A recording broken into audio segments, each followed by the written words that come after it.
Bueno, estamos hoy aquí en la segunda sesión del 18 Seminario de Biomedicina, Ética y Derechos Humanos y ayer justo estábamos en una reunión de jefes de estudios de residentes y nos preguntaba la Comunidad de Madrid que qué actividades transversales pondríamos a los residentes de medicina. Y había un listado enorme, que si seguridad del paciente, que si la IA, la telemedicina, muchísimo. Y teníamos que elegir entre todos los jefes de estudio de toda la Comunidad de Madrid cuál era la que nosotros pondríamos como imprescindible. Y yo, como no puede ser de otra forma, elegí la bioética.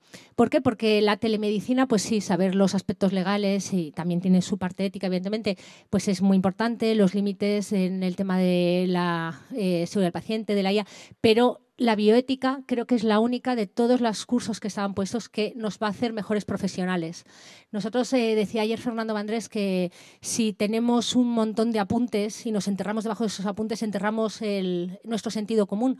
Y es que es verdad que aquí vais a ver durante la carrera muchísimas asignaturas que van a ser súper importantes de médica, de quirúrgica, pero al final, si solamente cogemos esa parte, nos volvemos unas enciclopedias andantes y no vamos a ser el mejor profesional médico que podemos ser, y por eso es tan importante que la parte ética se integre, aparte de que muchos de los otros problemas como la telemedicina, la IA, la comunicación, las malas noticias se pueden afrontar también desde la parte de la bioética. Y también contaba ayer en su laudatio Benjamín Herreros que la bioética no cayó del cielo así como con un paracaídas de repente en los años 70 y uy, empieza la bioética de nada, sino que tiene un recorrido y hoy y ayer empezamos ya a ver esa historia de la bioética, esa historia en las raíces de la bioética desde la Edad Antigua, en Grecia y con su recorrido hasta la modernidad, pero no solamente, digamos, nace de sí misma, sino que también tiene sus raíces en otras ciencias. Y eso es la mesa que nos atañe aquí hoy. Vamos a ver cómo la bioética se ha nutrido de la religión, se ha nutrido del derecho y se ha nutrido de la filosofía. Así que agradezco a los tres ponentes de hoy. Vosotros probablemente no sabéis la suerte que tenéis de poder escucharles hoy aquí, de la calidad de los ponentes que traemos.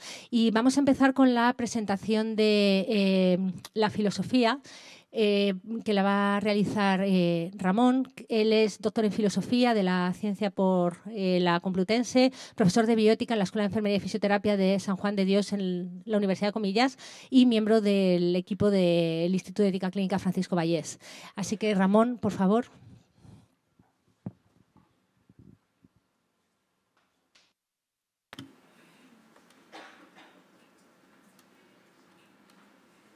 Bueno, no estoy muy seguro de que este esté encendido, pero uno por lo menos está encendido y se me escucha, ¿no? Bueno, pues buenos días a todos, a todas. Muchas gracias a la organización por la invitación, gracias por la amable presentación, Pilar. Bueno, pues a mí me han invitado a hablar un poco cuál es el papel que ha tenido algunos filósofos y filósofas, no sé por qué no... Sí. Ah, vale, o sea que con uno vale. Perfecto, muy bien, muy bien. Vale. Pues me han invitado a hablar un poco de cómo la filosofía, algunos filósofos y filósofas han influido en este nacimiento de la bioética, que como ya se ha explicado repetidas veces, nace en esa década de los 70 del siglo pasado. Y bueno, pues claro, es una tarea difícil porque han sido muchos los filósofos. De hecho, ayer el profesor Benjamín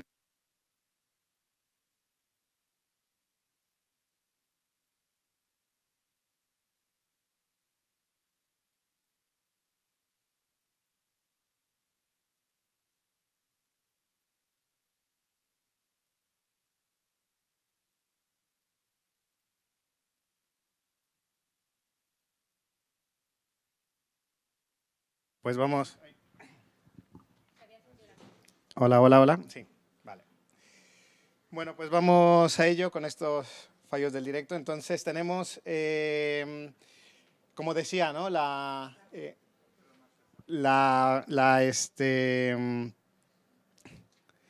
voy a hablar un poco de esos filósofos que han influido en el nacimiento de la bioética, pero para ello me voy a tener que remontar un poco más hacia atrás. Voy a ir hacia lo que es el siglo XIX. El siglo XIX es un siglo muy importante, principalmente para la ciencia médica.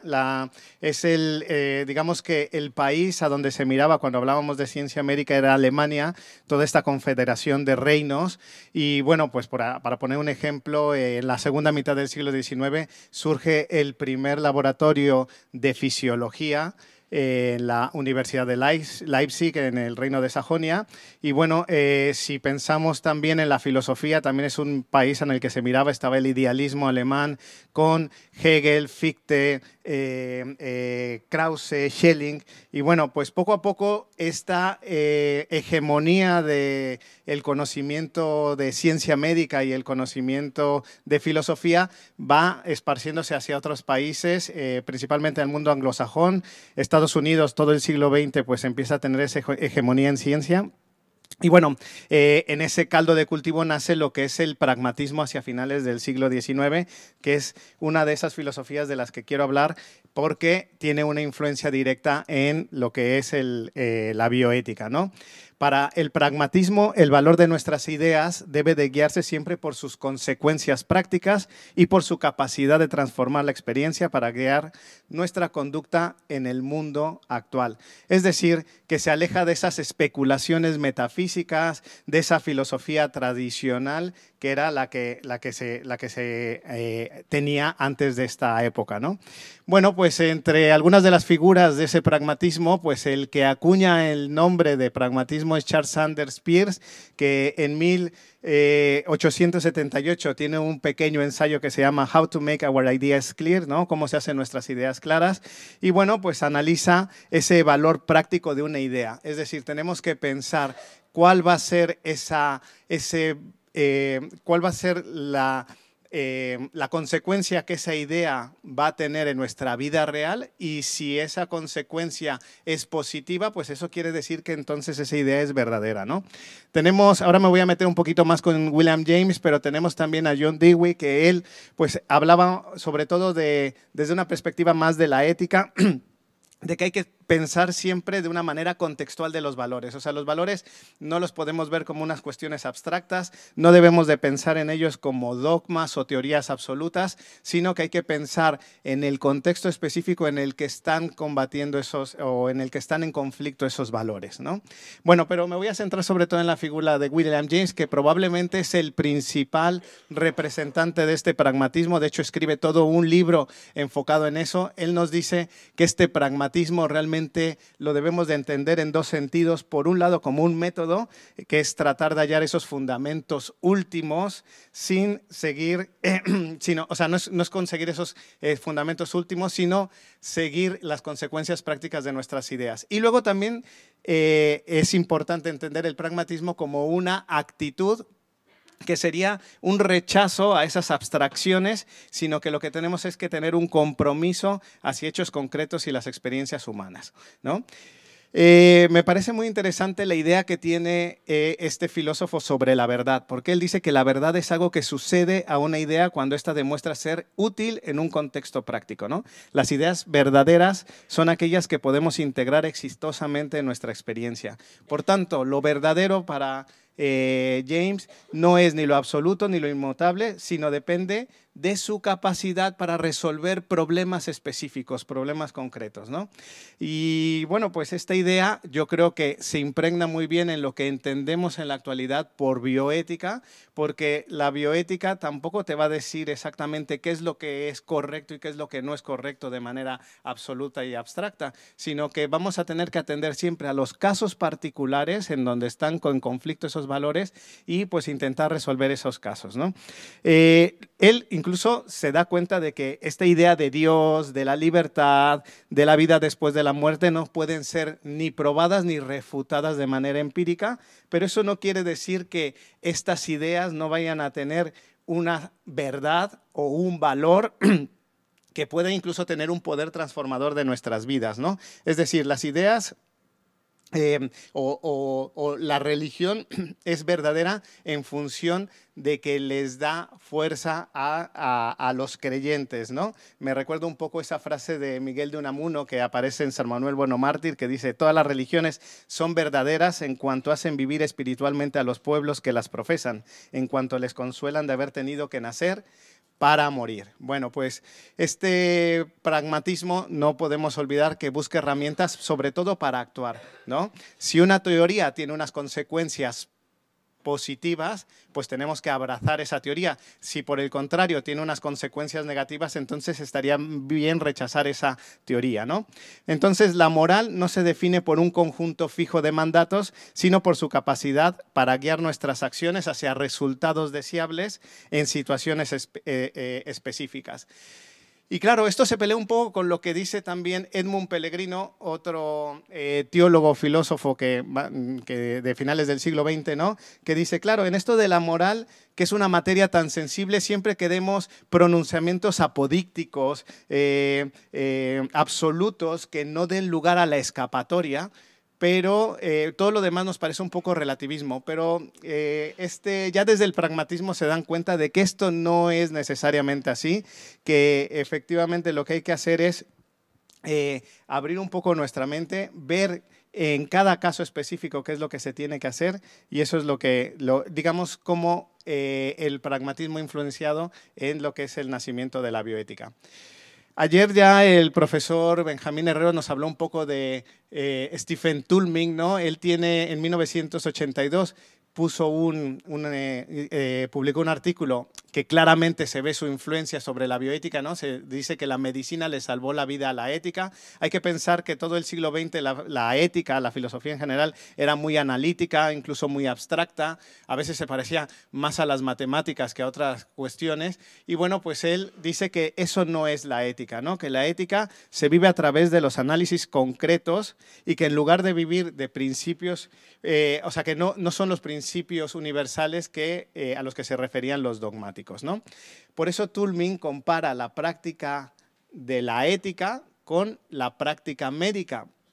Y esto nos puede recordar un poco a la idea que tenía Aristóteles de nuestro razonamiento. Para Aristóteles, la razón tiene dos formas, tiene dos partes, ¿no? Tenemos una parte que es científica, que trata sobre los objetos que son necesarios, es decir, que son de una manera y no pueden ser de otra. Y luego tenemos una parte más práctica, más operativa, ¿no? A la científica le llaman episteme, la otra es la doxa, ¿no? Y esta otra parte de nuestra razón opera sobre lo contingente, sobre lo particular, sobre lo que es, pero podría ser de otra manera, ¿no? Y bueno, para poner un ejemplo voy a tirar de algo que dice Diego Gracia, ¿no? Si pensamos en la primera parte de nuestro racionamiento, la epistema y lo científico, estaríamos hablando, por ejemplo, de la patología, ¿no? La patología busca intentar clasificar las enfermedades con una ambición de que sea universal. Claro, si vemos la parte práctica de la razón, sería más bien como la clínica, ¿no? En la clínica lo que hay que hacer es ver qué es lo que le pasa específicamente a un paciente. Bueno, pues la ética, bueno, en la clínica, por supuesto, lo que está ahí presente es eso que se llama ojo clínico. En el caso de la ética, lo que está ahí es la prudencia, la phronesis, ¿no? Me gusta cómo se traduce en inglés, que es sabiduría práctica, ¿no? Bueno, pues este Toulmin nos habla de eso. No me voy a meter en esta teoría de la argumentación de Toulmin, simplemente unas pinceladas. Toulmin se doctora en Cambridge bajo la supervisión de Ludwig Joseph Johann Wittgenstein, que es un gran filósofo del lenguaje. Ahí he puesto algunos de los libros que escribió Toulmin. Pero bueno, su gran aportación al mundo de la filosofía es sobre todo esta teoría de la argumentación, en el que nos dice justamente, quizá aprendiendo de su maestro Wittgenstein, ¿no? Que a diferencia de otros usos del lenguaje, como puede ser el lenguaje epistémico, el de las peticiones, el de los mandatos, el éxito de los mensajes o emisiones lingüísticas en el uso argumentativo radica en el apoyo de las justificaciones que se den. Y a partir de eso dice cómo creamos un argumento. Para la gente que le guste debatir, esta teoría que propone Toulmin es muy buena, pero yo lo único que rescato aquí es que efectivamente Toulmin se vuelve la gran aportación de Toulmin a la bioética es que nos da un terreno para la argumentación, y la argumentación es ese elemento básico de la deliberación, y la deliberación finalmente es la manera en la que nos enfrentamos a los problemas en la ética clínica, en la bioética. Bueno, me paso a otra gran filósofa del siglo XX, a Hannah Arendt. Hannah Arendt, por supuesto, que tiene un impacto directo en la bioética con su concepto de la banalidad del mal.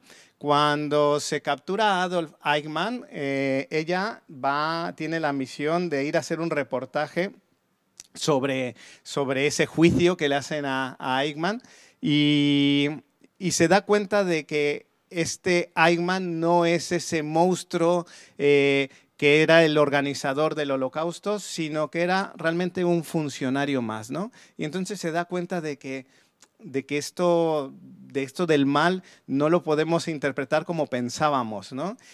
Y crea ese concepto de la banalidad del mal. ¿Por qué es importante el concepto de la banalidad del mal en la bioética? Claro, el problema que tiene la ciencia médica es que también tiene una historia negra. Entonces, claro, durante todos los experimentos con seres humanos que no se han hecho de manera ética, pero si nos centramos principalmente en esas atrocidades que se hicieron con los médicos nazis, con muchos de los judíos en esos experimentos completamente inhumanos, bueno, pues ahí nos damos cuenta de que esos médicos realmente, desde su perspectiva, probablemente no se pensaban malas personas, ¿no? Ahí es donde está la banalidad del mal. Y bueno, como dice esta Hannah Arendt, todos llevamos un Eichmann en el interior, y quizá esta Hannah Arendt no se equivoca, ¿no? Porque pensemos simplemente en las cosas que están pasando en nuestro mundo, ¿no? Como a veces vemos de manera impasible pues problemas como puede ser lo que estamos viendo en Gaza o en Yemen, ¿no? Pero bueno, no es de la banalidad del mal de lo que quería hablar sobre otro libro de Hannah Arendt del 58 que se llama La condición humana. Ella intenta hacer una diferencia entre lo que es la naturaleza humana y lo que es la condición humana, ¿no? Ella realmente se da cuenta de que no busca como el significado de lo que es ser humano con mayúsculas, sino lo que condiciona mi vida. Yo soy aquello a lo que amo y soy los que me aman. Soy aquello que odio y soy los que me odian. Yo soy el lugar en el que habito o los lugares en los que me encuentro, pero también soy los lugares en donde no estoy. Esto nos recuerda un poco lo que dice Ortega y Gasset de yo soy yo y mi circunstancia, ¿no? En su libro habla sobre todo de esta vida activa y dice que los seres humanos tenemos 3 capacidades: la labor, el trabajo, la acción. No me voy a detener en explicar en esto. Dice que lo que tenemos que hacer es potenciar principalmente la acción. La acción tiene que ver con lo colaborativo, con lo democrático, con lo político, pero me interesa dentro de esto hablar de la natalidad, que es el concepto quizá más esperanzador de Hannah Arendt, porque para ella lo que está intentando hacer es reemplazar todas las filosofías que había previamente en el que la muerte era lo que estaba presente. La muerte era pues quizá esa relación que tenía con lo trascendental, y Hannah Arendt lo que quiere hacer es rebelarse frente a ese concepto, también rebelarse frente a su propio maestro, que es Martin Heidegger, también su amante, ¿no? Ya sabemos que Martin Heidegger dijo, los seres humanos somos seres para la muerte. Esta expresión es muy importante, pero tampoco me voy a detener en explicarla.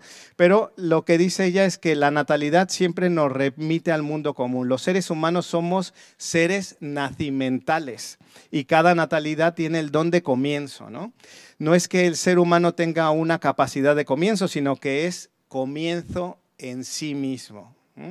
Entonces, lo que hace con esta idea es nosotros tenemos que cuidar de esas nuevas personas que nacen, porque cada nacimiento es una posibilidad de cambio del mundo. Tenemos que centrar nuestra filosofía en los nacimientos. Todos tenemos la capacidad de cambiar nuestra realidad con independencia de que vayamos a estar condicionados, ¿no? Y esto lo voy a unir muy claramente con el siguiente filósofo, que es Hans Jonas, ¿no? Porque justamente, y ahora voy a explicar también por qué la natalidad tiene que ver con la bioética, pero para ello tengo que detenerme en Hans Jonas primero, ¿no? Hans Jonas nos habla de esa promesa de la tecnología moderna que se ha convertido en una amenaza, o que la amenaza ha quedado indisolublemente asociada a la promesa y por eso hace una crítica a lo que es el ideal utópico. A ver, la tecnología siempre la hemos visto como esa promesa de resolver todos los problemas de los seres humanos. Conseguiremos, gracias a la tecnología, la solución de esas cuestiones. Lo que pasa es que ha cambiado algo en nuestra tecnología en la actualidad y es que tenemos la capacidad, gracias a ese conocimiento tecnológico, también de destruir a nuestra especie o destruir a otras especies, ¿no? Entonces, claro, para él es muy importante preservar esa libertad del hombre que no deberíamos de perder, no importa cuáles sean las circunstancias, pero también preservar la integridad de lo que es el mundo que rodea a ese hombre y de su esencia frente a esos abusos de poder. Es decir, no queremos ni debemos parar al ser humano en su búsqueda de progreso, me refiero a un progreso tecnocientífico, pero no a cualquier precio, no a costa de un menoscabo o destrucción de nuestro mundo, ¿no? Entonces él se da cuenta de que en el pasado la tecné, a excepción de la medicina, era éticamente neutra. La tecnología siempre se ha visto como un elemento neutro. En la medicina no me detengo en el debate, puedo ir aclarando todo esto que me estoy dejando un poco en el tintero, ¿vale? Con la medicina siempre la tecnología ha tenido una influencia moral, pero con la tecnología en general siempre se ha visto como algo neutro. La relevancia ética siempre ha sido con el trato directo de hombres con otros hombres, del hombre consigo mismo. Entonces toda la ética tradicional era una ética antropocéntrica. Pero con el él se da cuenta de que en la actualidad han cambiado algunos de estos preceptos, ¿no? De hecho, en el pasado también una cosa que se asumiera que la naturaleza era estable y omnipotente y que el alcance de la acción humana era limitado y local. Bueno, pues en la actualidad sabemos que la tecnología tiene, para empezar, un alcance global, es decir, nuestras acciones, la contaminación, el uso de energía, la ingeniería genética, pues tiene esos efectos acumulativos que pueden alterar irreversiblemente el planeta. Por otro lado, dice que existe un poder sobre el futuro. Bueno, pues esto en el fondo es porque tenemos por primera vez la tecnología de acabar con nuestro mundo, de destruir realmente nuestro mundo. Y por tanto la naturaleza ya no es la que nos gobierna a nosotros, sino que ahora la naturaleza se convierte en un ser vulnerable en el que tenemos que cuidar.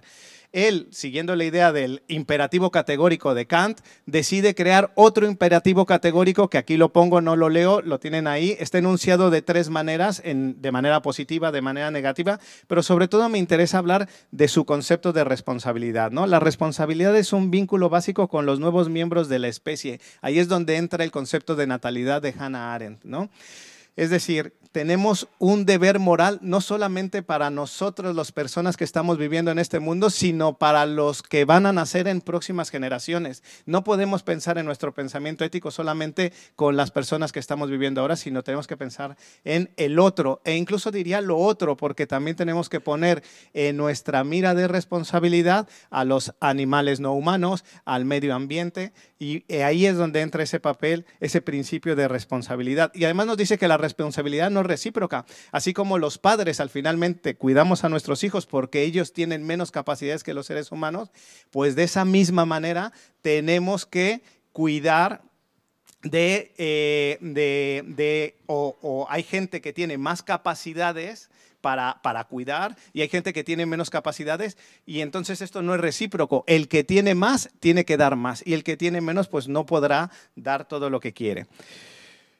Claro, esto es muy importante para la bioética finalmente, porque sabemos que la ciencia médica ha tenido, pues ayer lo vimos con esos ejemplos de historia de la medicina, ha conseguido avances para la humanidad buenísimos. Se ha aumentado muchísimo la esperanza de vida, se han eliminado ciertas enfermedades, pero es verdad que con el progreso en ciencia médica han venido nuevos desafíos y por eso tenemos que tener una responsabilidad, y esa responsabilidad a su vez va a tener una influencia para los otros y para lo otro, como decía, y por eso termino con un gran filósofo que es el filósofo de la otredad, ¿no? Es Emanuel Levinas. Bueno, pues este filósofo lituano, ¿no? Se da cuenta de que el otro o lo otro es lo que me hace ser yo. Él dice que no se trata en filosofía del conocimiento, lo importante en la filosofía siempre es la ética. Yo soy yo cuando asumo mi responsabilidad con el otro, ¿no? Entonces yo tengo que salir de mí mismo para encararme con el otro, para que ese otro, y para que sea ese otro debe de ser algo que no conozco. Claro, porque en filosofía dividimos el yo del tú, ¿no? El tú podría ser mi familia, mi amigo, mi novia, etcétera, ¿no?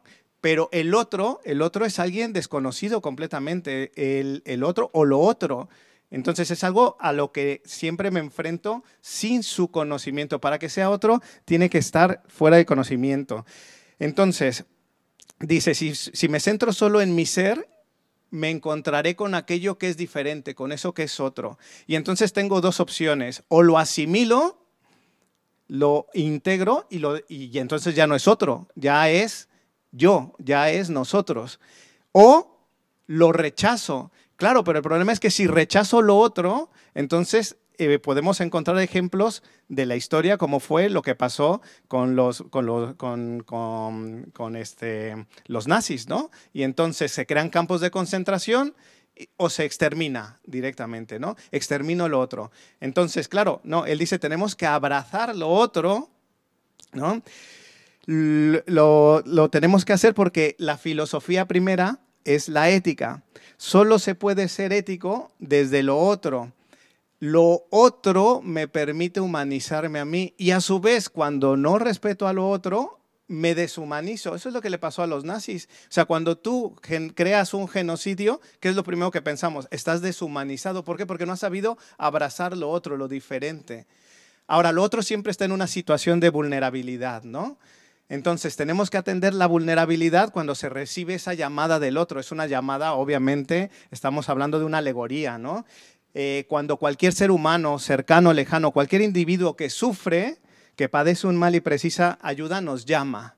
Y entonces, Emmanuel Levinas dice que pasa un concepto que él le llama la epifanía del rostro. ¿Qué quiere decir esto? Bueno, pues que nosotros vemos en el otro su rostro como si descubriéramos de pronto en el otro rasgos que podemos más o menos percibir y entonces ese sentido y significación del rostro es un compromiso ético anterior, por supuesto, a toda etnia, cultura, identidad e ideología. Ver el rostro significa descubrir en el otro humanidad y dignidad y con ello ser capaces de percibir esa vulnerabilidad. Porque el requisito indispensable para la compasión, que es muy importante para los profesionales de la salud, es esa percepción de la vulnerabilidad. Dos citas muy rápidas que dice Emmanuel Levinas. Dice, en esta acogida del rostro se instaura la igualdad, pero entre medias mete un paréntesis que es bellísimo. Dice, esta acogida del rostro, que es una acogida, es ya mi responsabilidad para con él, para con el otro, y en la que, por tanto, él me aborda partiendo de una dimensión de altura y me domina.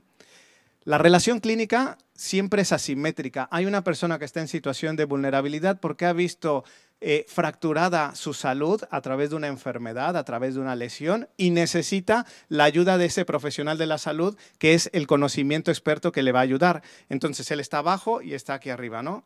Pues lo que hace Levinas es invertir esa pirámide. Y entonces el otro está a la altura y si tú realmente quieres actuar con ética, obedeces el mandato de esa llamada que te hace el otro, ¿no?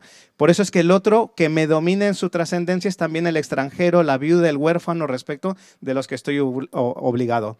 Para acoger al otro necesitamos un valor muy importante y es un valor que está cada vez perdiéndose más en nuestro tiempo y que tenemos que rescatar, que es el de la hospitalidad. Y es, repito, la hospitalidad al otro, al diferente completamente. No vale la hospitalidad a mi amigo, a mis familiares. Qué fácil es la hospitalidad con la gente cercana. No, no, lo difícil, lo que es un reto, lo que es un desafío es ser hospitalario con el otro, con el diferente. Y no asimilarlo, como digo, sino aceptarlo con esa diferencia. Bueno, me dejo en el tintero muchísimos filósofos, perdón que me haya extendido un poquito, pero bueno, me dejo a Husserl, por supuesto, que fue maestro de muchos de los filósofos que estoy diciendo aquí, entre ellos de Martin Heidegger, que a su vez Martin Heidegger fue maestro de Hannah Arendt, de Hans Jonas. a Paul Ricoeur, que también sigue con estas ideas de la ética de la alteridad, ese otro, lo importante que es desde nuestra perspectiva para lo que es la ética del cuidado. Es decir, no podemos cuidar de las personas si no pensamos en el otro y en su vulnerabilidad. Y bueno, finalmente Ortega y Gasset, que ya lo dijo ayer Benjamín Herreros, que es este gran filósofo que reflexiona sobre la técnica y su impacto en nuestra vida real. Bueno, pues nada, muchísimas gracias.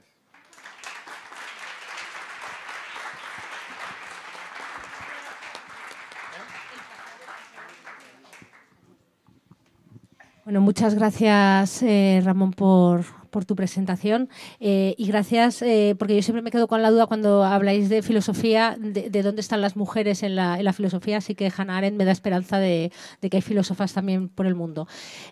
Bueno, yo con la presentación que viene ahora quizás me siento especialmente identificada como especialista en medicina legal y forense y además pues siempre defiendo mucho la íntima relación también que hay entre derecho y ética y para ello tenemos a Sara Andrés, es profesora ayudante doctor en la Complutense, en el Departamento de Medicina Legal y magíster en Derecho Sanitario. Sara, buenos días. Buenos días. Gracias. Bueno, a ver si me apaño con tanto, no tengo tantas manos. Bien, bien, bien. Bueno, en primer lugar, muchísimas gracias por esta invitación. Muchísimas gracias a esta casa, como siempre, por acogernos y bueno, gracias a los alumnos por estar aquí.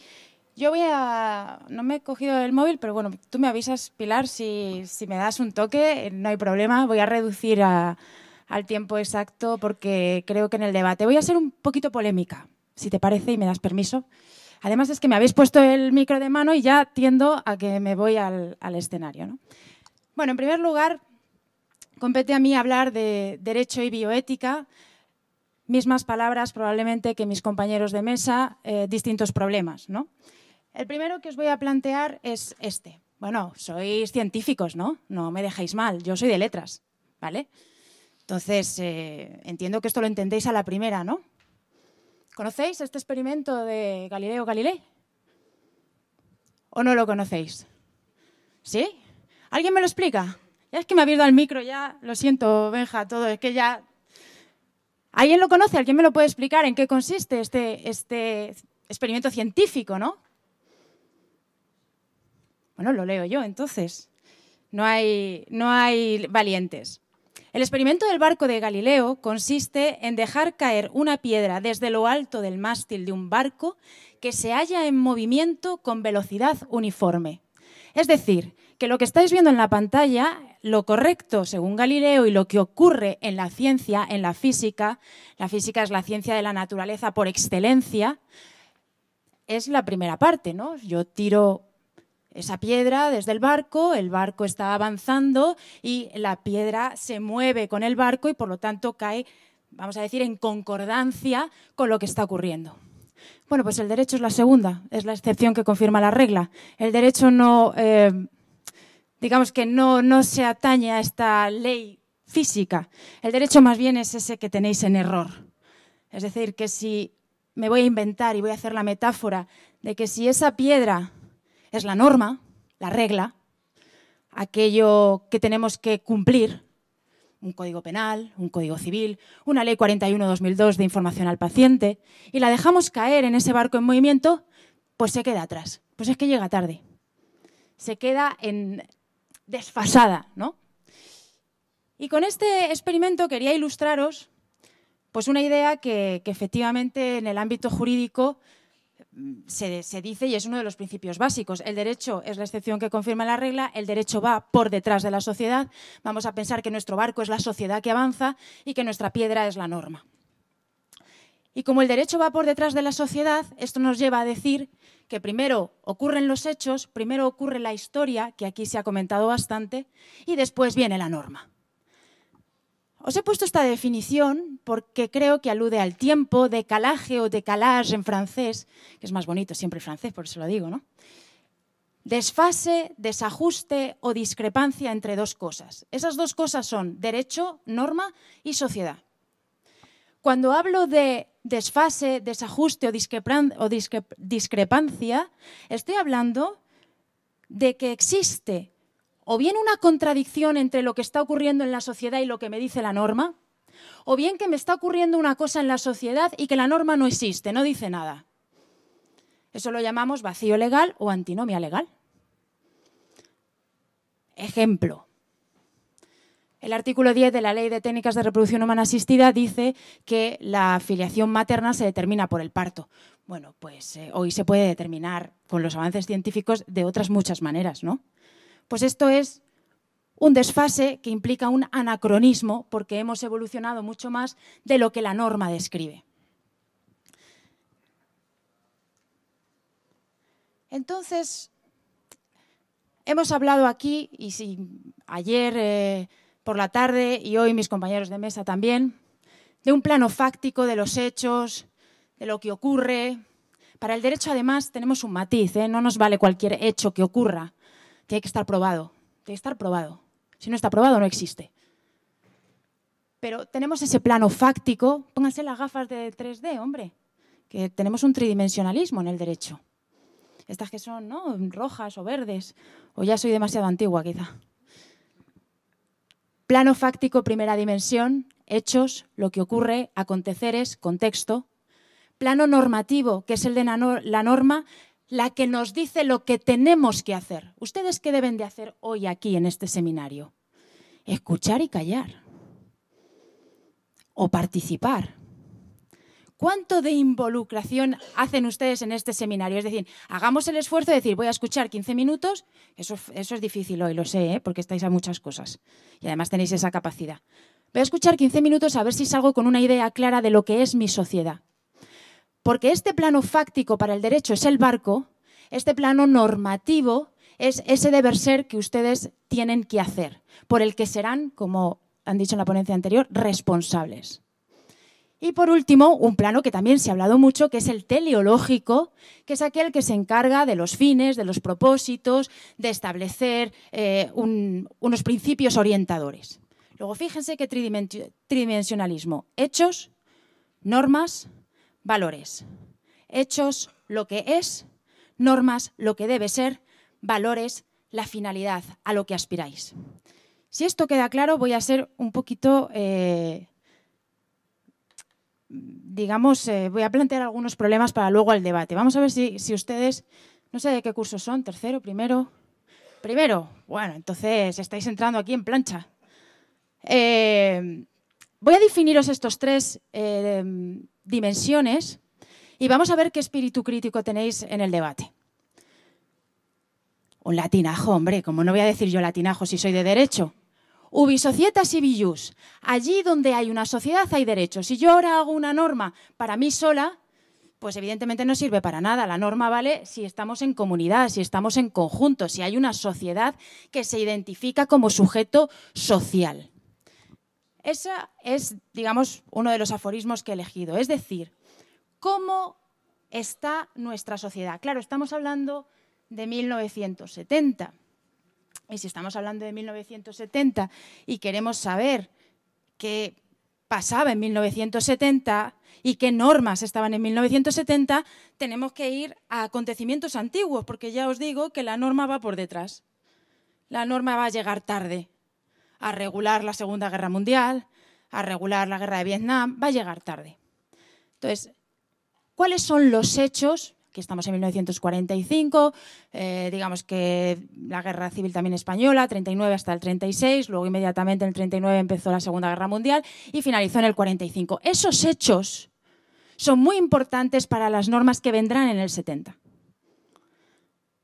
Hitler ya, bueno, os lo he traído en plan dibujo, para no ser muy... Porque es verdad que son momentos históricos, como han dicho, una historia negra, ¿no? Pero sí pensar que esta es una época, no sé si a vosotros, claro, ya os pilla, a mí ya me pilla lejos, a vosotros imaginaos, ¿no? Pero hablamos de antisemitismo, hablamos de un concepto de poder en modo de dictadura, hablamos de la experimentación con personas, como se ha hablado, hablamos de una reivindicación del concepto persona y del concepto dignidad. Claro, otros... Es un desastre esto, ¿eh? He perdido mi... Sí. Aquí escondido está. Ya está, ya me organizo así. La Guerra Fría. Acaba la Segunda Guerra Mundial y hay un conflicto entre dos potencias muy grandes, que son Rusia y Estados Unidos. Una Guerra Fría que, como bien sabéis, supone la construcción del muro de Berlín. Si habéis ido a Berlín y veis el muro, pues ahí queda un rasgo y una tradición ahí histórica, unos años negros de alguna forma, ¿no? Vietnam, estamos hablando que es una guerra que acaba en el 75, cuidado. O sea, que seguimos en la situación de guerra incluso actualmente, ¿no?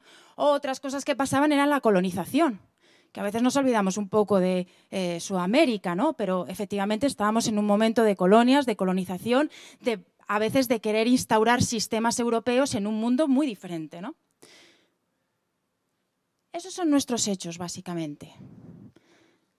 Ahora, ¿qué normas van a corresponder a estos hechos? Dura lex, sed lex. Es decir, que la ley es dura, pero es ley, por lo tanto hay que cumplirla. Porque si algo tiene el derecho que no tiene la filosofía, permitirme, o la religión, es la coercitividad. Es imponerte una sanción. Si tú matas a alguien, vas a la cárcel. Si tú matas a alguien desde el punto de vista religioso, obviamente está mal, pero tendrás otros elementos, o bien una confesión, o bien un arrepentimiento. Es algo más interno del individuo. Pero yo te voy a exigir una responsabilidad social. Tú has quebrado el orden social. No eres tú en sentido individual único. El derecho viene a tener ese concepto de conjunto. Entonces, por eso nos damos leyes, para que no nos vayamos un poco por los cerros de Úbeda, ¿no? Nos damos leyes porque hemos decidido, como decía Hobbes, darnos un pacto para podernos ordenar. Y si tú no cumples ese pacto, pues entonces no puedes estar en esta sociedad, básicamente, ¿no? Y rápidamente. Pero fijaros qué leyes aquí, no sé si las veis bien, qué leyes de estos hechos históricos se desprenden. En primer lugar, el Código de Nuremberg. 1947, la Segunda Guerra Mundial acaba en el 48. Es el primer código ético escrito en el que aparece la negación de la experimentación con humanos y las primeras ideas de consentimiento informado. No hagas nada sin la voluntad de la persona. Bueno, esto lo tenéis hoy, ¿eh? Tenéis una ley de investigación biomédica que dice esto, tenéis una ley 41/2002 que ha evolucionado en esto, pero el origen está aquí. Tenéis la Declaración de Derechos Humanos. ¿Qué cosas, eh? Que el derecho tenga que escribir algo tan básico como una Declaración Universal de Derechos Humanos y decir que los que estamos en esta sala no tenemos precio y que tenemos el mismo valor y que somos todos seres humanos. Parece obvio, ¿no? Pues lo hemos tenido que hacer. Porque, como decía, hay a lo mejor un cierto Eichmann en cada uno de nosotros, ¿no? Otro documento es la Declaración de Helsinki. La Declaración de Helsinki se centra en la investigación, que no la experimentación. Hoy la Ley de Investigación Biomédica prohíbe la experimentación con embriones. Y se centra mucho en los sujetos vulnerables. ¿Cómo consiente un sujeto vulnerable una experimentación, una investigación? Es la palabra correcta.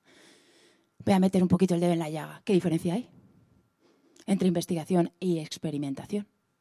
La voluntad, la finalidad. Otro documento importante es el Pacto Internacional de los Derechos Humanos, que genera la ONU. Aquí aparece ya por primera vez el concepto de libertad, de dignidad y de integridad, no como derecho, sino como valor, plano teleológico. Otro documento importante es la Convención Americana sobre los Derechos Humanos, que curiosamente se centra mucho en el derecho a la vida de todos, porque aquí tenemos el debate del feto, del embrión. Tenemos otro texto también, la Declaración de Tokio, el informe Belmont. Este es uno de los más conocidos, creo que no os lo he puesto aquí, porque de alguna manera introduce los principios que conocéis de beneficencia, de autonomía y de justicia. Por primera vez en un texto jurídico se recogen elementos éticos, filosóficos, y yo creo que podría decir que hasta religiosos.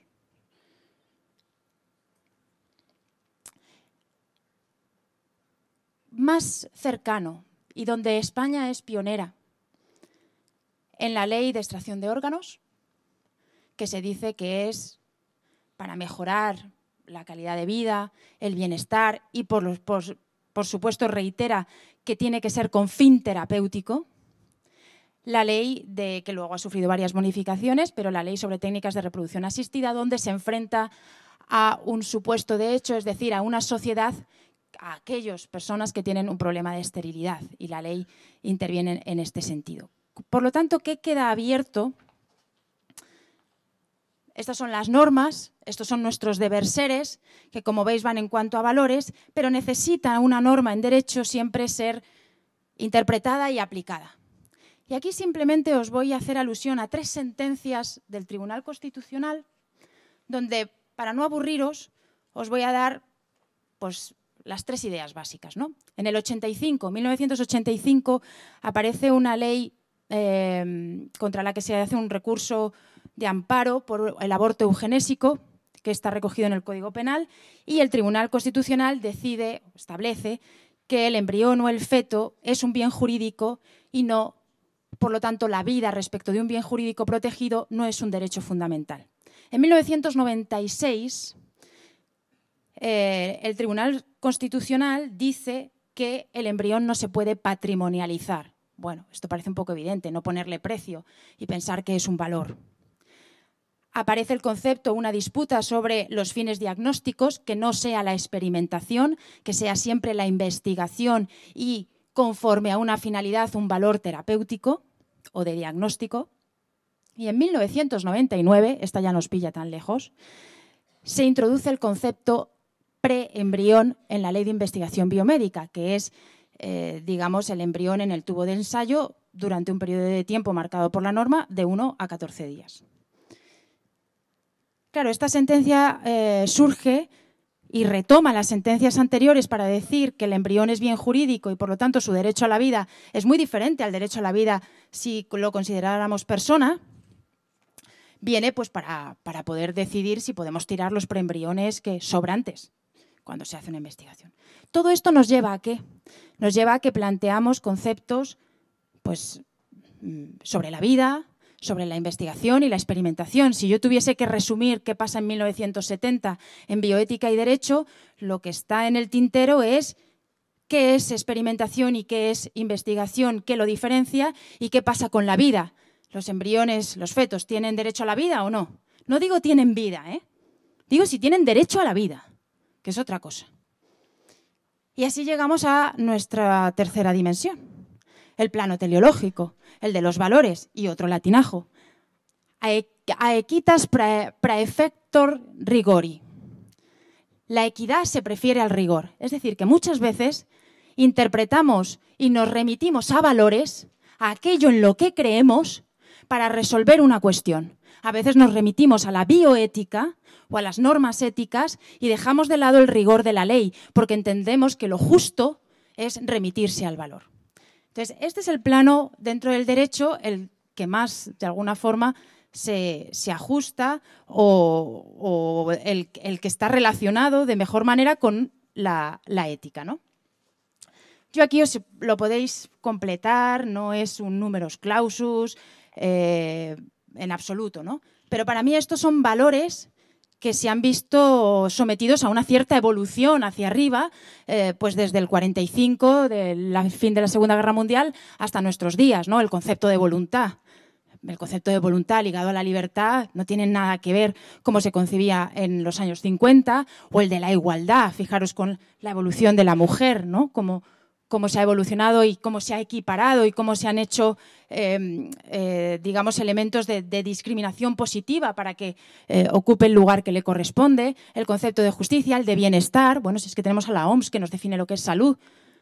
La Constitución de 1812, la PEPA, decía que la sociedad podía aspirar a la felicidad. No sé si aquí todos sois felices, algunos veo que sí. Algunos están riendo mucho.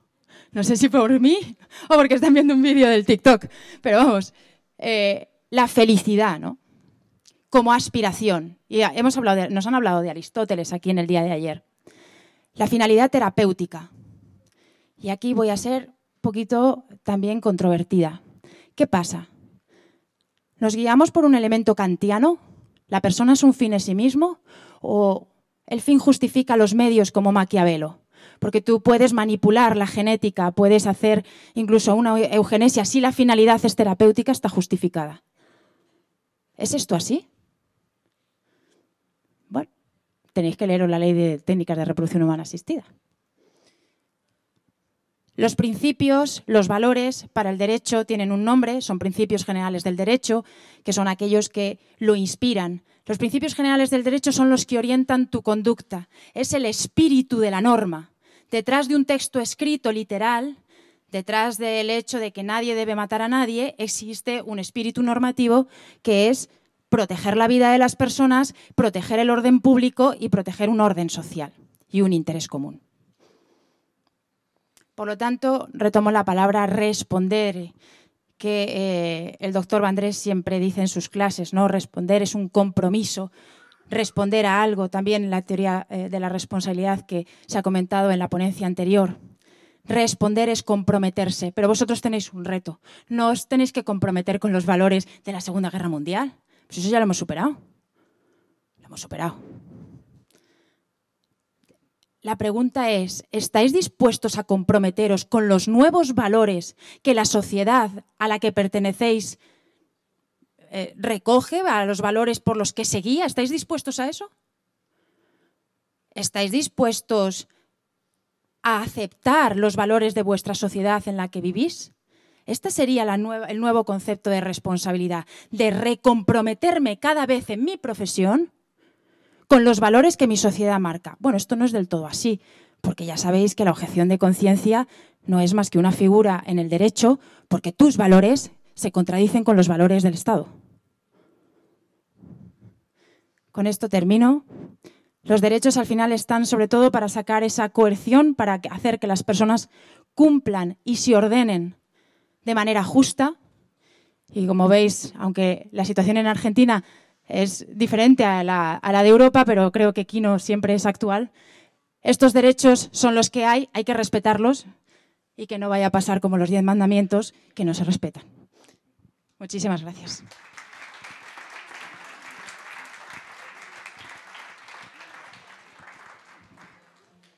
Bueno, muchas gracias, Sara. Yo empecé de profesora aquí en cuarto en la parte de medicina legal y luego también dando clases a profesionales en todo lo que es el ámbito del derecho sanitario. Veo continuamente cómo a los profesionales cuando les hablo de leyes les sale sarpullido y agradezco mucho a Sara que esto es casi como una caricia, como ella nos lo ha introducido, así que muchísimas gracias. A continuación, os agradezco a todos los asistentes, que entiendo que os habéis metido en medicina y a lo mejor ahora no apreciáis la importancia de estas ciencias y que se sale un poco de lo que nosotros hacemos habitualmente. Pero os agradezco que mantengáis la atención para nuestro tercer ponente. Ay, perdón, que me he equivocado. Aquí estás. Rafael es doctor en Teología y doctor en Filosofía, máster en Bioética, profesor en la Facultad de Teología en la Universidad Pontificia de Comillas y nos va a hablar ahora de la relación entre la religión y la ética. Muchas gracias. Colocarme primero, sí.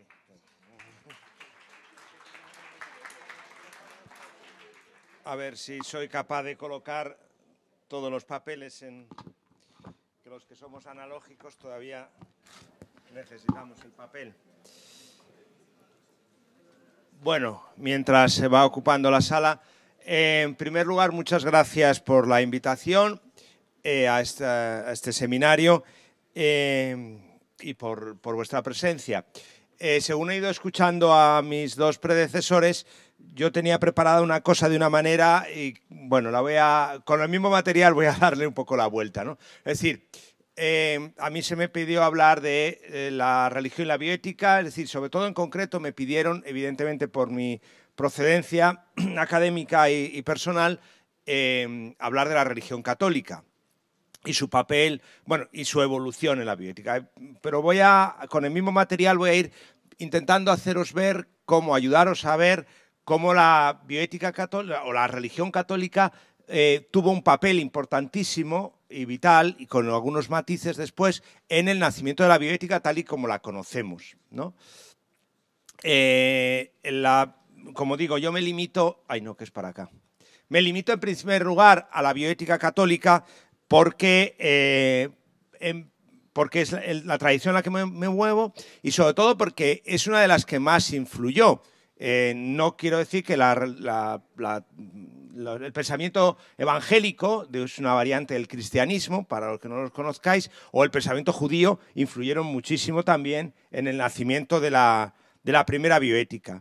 Pero el catolicismo, sin duda, tuvo un papel fundamental en instituciones. No podemos olvidar, como diré más adelante, que el primer centro de bioética del mundo, el Instituto Kennedy, es un instituto de inspiración católica, fundado por católicos, ¿no?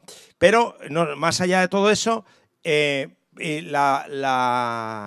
pensamiento teológico, el pensamiento de la religión católica influyó mucho en el nacimiento de la bioética. Yo tenía preparado un poco cómo había ido evolucionando el pensamiento católico, pero lo voy a intentar haceros ver un poco también cómo eso ha ido ayudando a cambiar o a hacer nacer la bioética tal y como la conocemos. La bioética tal y como la conocemos ahora es un sistema deliberativo, o sea, un sistema en el cual diversas opiniones plurales, diversas personas con opiniones plurales tienen que intentar llegar a un común acuerdo para poder ayudar a las personas y a las instituciones a tomar decisiones éticas.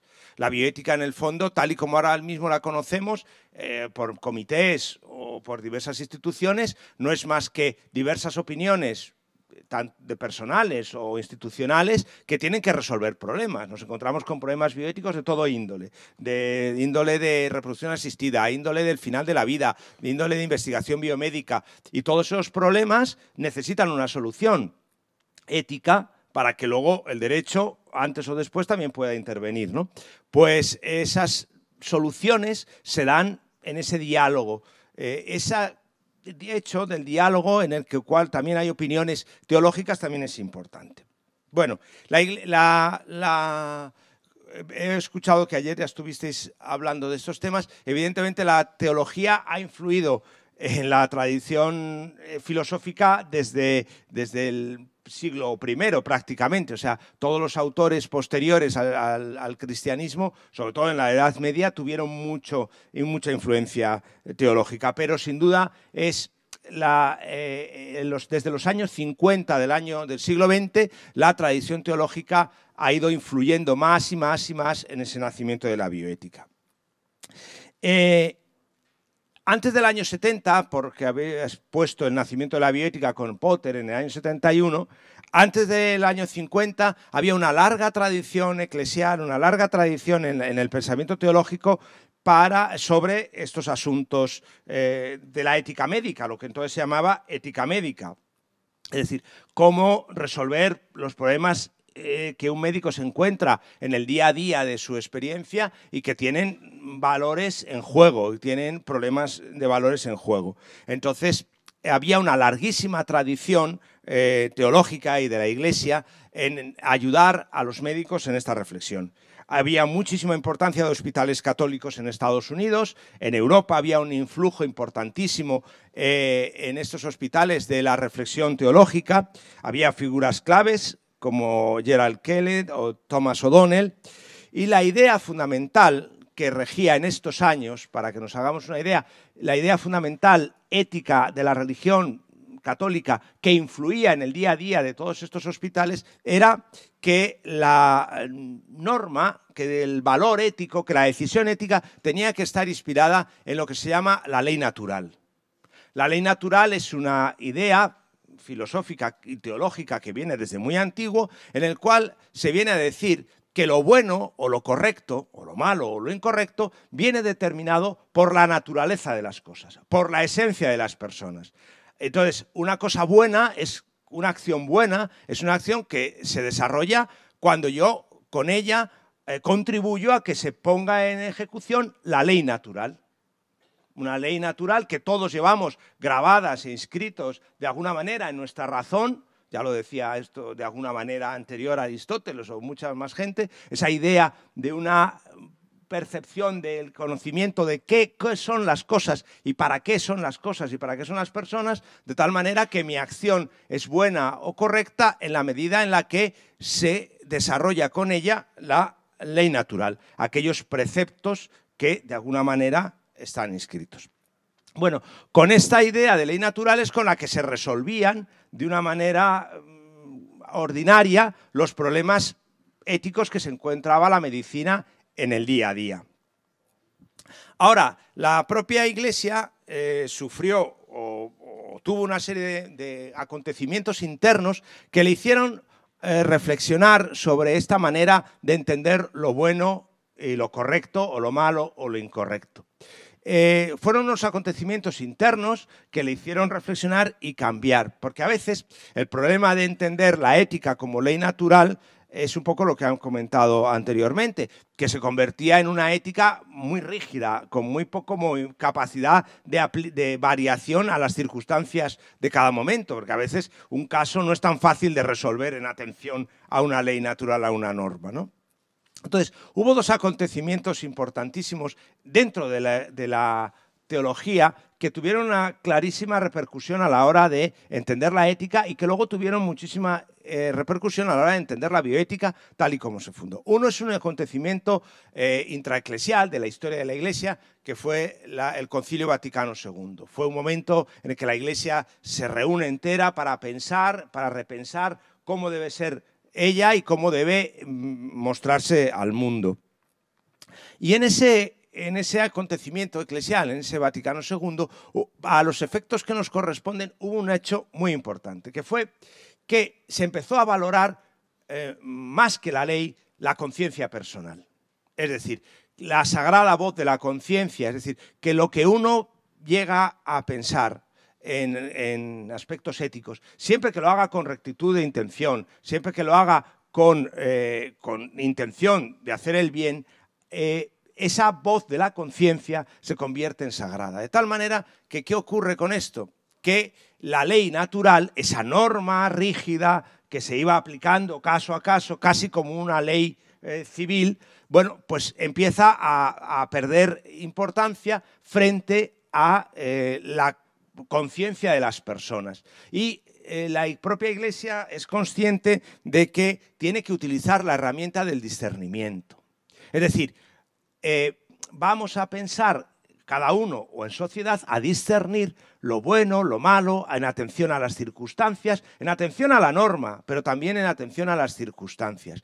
Esto se parece mucho, mucho, mucho al método deliberativo de la bioética posterior, al método en el cual, cuando vamos a tomar o vamos a emitir un juicio ético, nos tenemos que reunir, deliberar, pensar, escucharnos unos a otros, ver las opiniones y las posiciones de cada uno. Sin olvidar, porque la Iglesia, el pensamiento teológico, nunca va a abandonar la idea de ley natural o de norma exigitiva de la esencia de las cosas que marca un poco lo correcto o lo incorrecto, pero le da una importancia capital o le empieza a dar una importancia capital a la conciencia y con ello a la deliberación y con ello, como digo, al discernimiento en el que nos va a llevar al método deliberativo prácticamente que tenemos. Bueno, hay otros autores, un autor importantísimo, pero esto ya es del ámbito teológico que a lo mejor os pilla muy fuera, Bernard Häring, que fue el que introdujo de alguna manera estas ideas en el día a día de la Iglesia. Y luego hubo otro acontecimiento muy importante que de cara a la historia de la Iglesia es muy importante, pero nos deja una reflexión bioética muy importante después. Fue un documento que se llama Humane Vitae, que para la epistemología, la manera de pensar de la Iglesia es muy importante. Es un documento en el que el Papa Pablo VI resolvió un debate que estaba en el día a día de la Iglesia, que era sobre los métodos anticonceptivos. Entonces el Papa, en un momento de gran debate dentro de la Iglesia, pensó y afirmó que no eran éticamente correctos los métodos anticonceptivos artificiales. Bueno, más allá de la cuestión marginal que nos podamos detener, porque este no es el ámbito de ponerse a explicar esto, esta intervención del Papa deja una pregunta fundamental para la bioética, que es fundamental para la bioética actual. ¿Qué es la diferencia entre natural y artificial? El Papa dice para dentro de la Iglesia, porque esto es un mensaje para dentro, pero que sigue siendo muy importante, que lo natural, seguir lo natural y seguir la naturaleza es bueno, y lo artificial a veces hay que considerarlo de otra manera, o sea, no siempre todo lo artificial. Claro, esto es una distinción interna, pero sin embargo en la bioética actual sigue teniendo mucha importancia. En las técnicas de reproducción asistida, en cualquier momento donde usamos una tecnología, que es lo que ha dicho antes Ramón, donde se usa una tecnología, hay que empezar a pensar si todo lo artificial es igual de bueno que todo lo natural. A ver, esto parece un debate muy tonto, pero lo llevamos introyectado en la naturaleza. Todo lo saludable, todo lo natural, comemos alimentos naturales. Buscamos que los huevos de las gallinas sean en libertad, porque es natural. Porque todos, de alguna manera, valoramos lo natural como bueno. Pero lo artificial no está tan claro que sea siempre bueno. Bueno, pues esa idea, este debate, que fue intraeclesial por algún motivo, por unos motivos que no me voy a detener ahora aquí, pero ese debate intraeclesial tuvo una importancia fundamental y la sigue teniendo, porque tenemos que seguir distinguiendo con claridad si todo lo natural o artificial es bueno. Ahora mismo, en temas de inteligencia artificial, la inteligencia artificial, por ser artificial, fijaos que ya está el nombre en artificial. O sea, ese debate entre lo natural y artificial que se quedó allí sigue teniendo un valor importante en la bioética actual, porque en el fondo exige toda una reflexión sobre la ética de la tecnología, que nos lo dejó ahí ese momento. Bueno, ¿qué más influencias tuvo o ha tenido la bioética católica la bioética católica en el nacimiento de la bioética? Sin duda, el nacimiento del Instituto Kennedy. El Instituto Kennedy es el primer instituto de bioética del mundo y se fundó en Boston, en Georgetown, por influencia católica. No podemos olvidar también que Kennedy fue el primer presidente, iba a decir papa, ¿no? El primer presidente católico de Estados Unidos, ¿no? Y bueno, con su dinero y su fundación se fundó el primer instituto. Por tanto, el papel que la teología, que la religión católica, vuelvo a decir que no es que esté menospreciando otras tradiciones teológicas, yo hablo de la mía, pero también el judaísmo tuvo mucha importancia en estos momentos y otras tradiciones evangélicas, ¿vale? El propósito fundamental del Instituto Kennedy fue reunir médicos, filósofos y teólogos, con lo cual está haciendo otra de las aportaciones que hizo la bioética católica, que es la interdisciplinariedad de la bioética. En la bioética, y aquí estamos representados, derecho, medicina, filosofía, teología, la bioética es interdisciplinar por su naturaleza y en este primer instituto ya se ve. También esta fundación trae consigo una transformación de la metodología de la reflexión y sobre todo una renovación del método casuístico. El método casuístico era resolver resolver los problemas éticos en atención a un caso u otro, cómo se había hecho tipo jurisprudencia, ¿no? Bueno, pues también esa especie de análisis de casos se transformó posteriormente en ese método deliberativo que es el método propio de la teología, de la bioética. Al mismo tiempo, aquí hay un proceso inverso. No solo la teología o la reflexión teológica influyó en la bioética, sino también la bioética influyó en la teología, ¿vale? Y la teología empezó a cambiar un poco también su metodología, incorporando estos métodos deliberativos en su propia reflexión. Bueno, aquí ya no me voy a detener tanto, pero sí por algunos asuntos. En los años posteriores al nacimiento del Instituto Kennedy y al Instituto de la bioética interna de la Iglesia sufrió un gran debate. Hubo grandes posiciones encontradas entre los que querían volver a la ley natural como se concebía antes, a usar nuevos métodos, etc. Pero es importante porque la bioética católica puso sobre la mesa o se dedicó a temas que siguen constantemente en el debate bioético. Y esa es otra de las contribuciones de la bioética católica a la bioética general, que es temas que constantemente siguen saliendo, ¿no? El problema del aborto, el problema de la eutanasia, el problema de la incipiente manipulación genética de aquellos años, esos temas que parece que siempre vuelven y vuelven y vuelven y vuelven, están puestos desde parece superados, ¿no? Decimos, bueno, ya esto, ¿quién va a hablar? Si ya hay legislación, pero vuelven cada cierto tiempo, vuelven en Estados Unidos, vuelven en España, y la bioética católica hizo esa contribución de poner esos temas sobre la mesa y no abandonarlos nunca.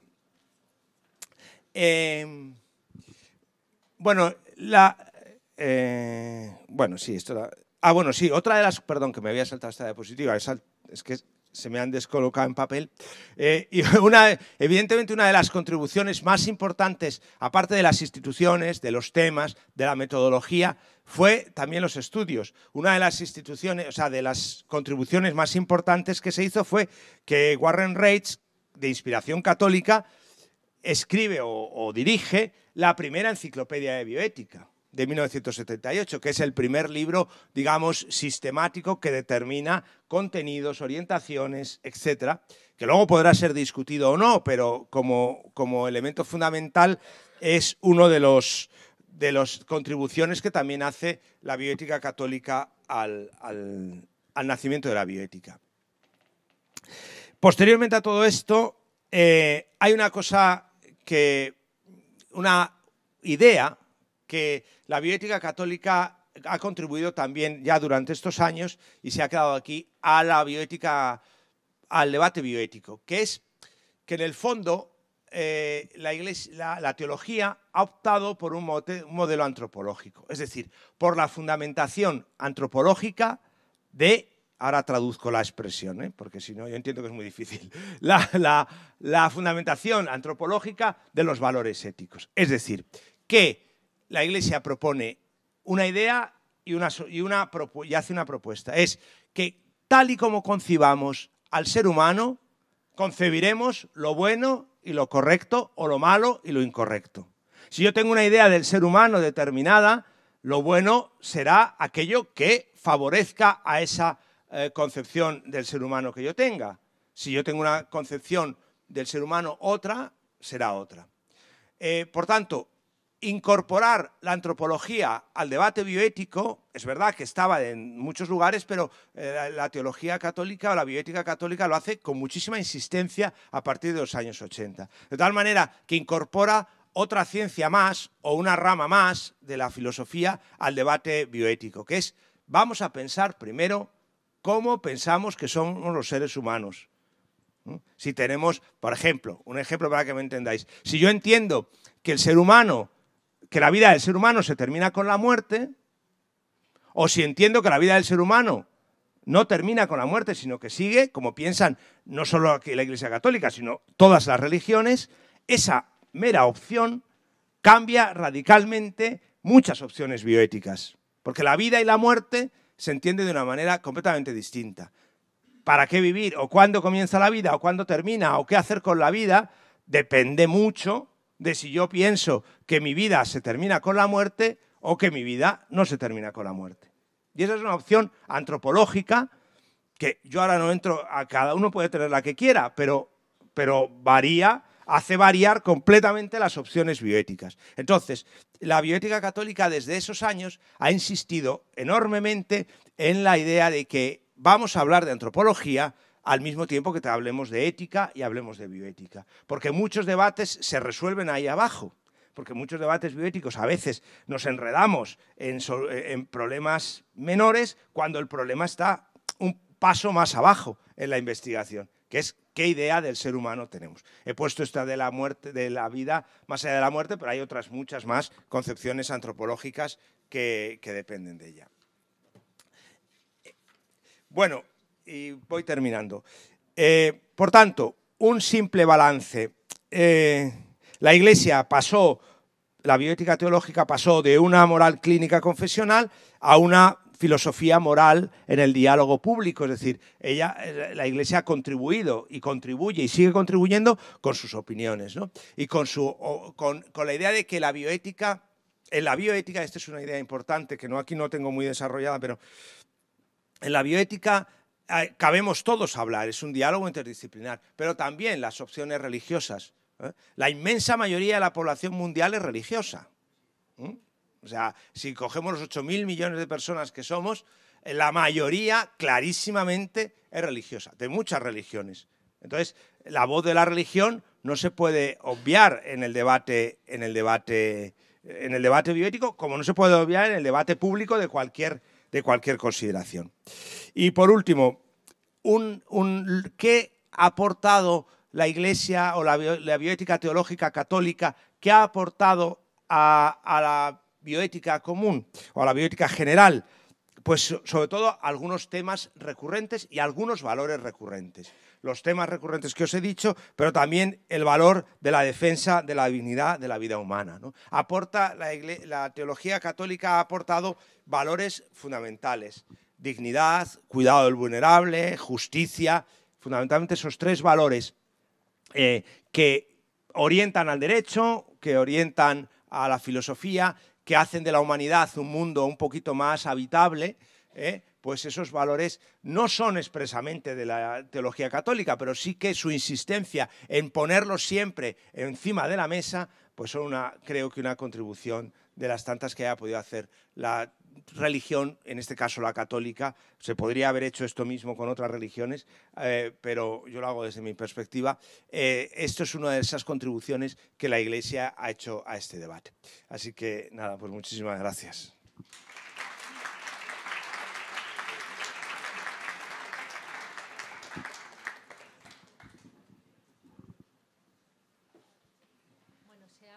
¿Ahora se me escucha? Sí, ¿no?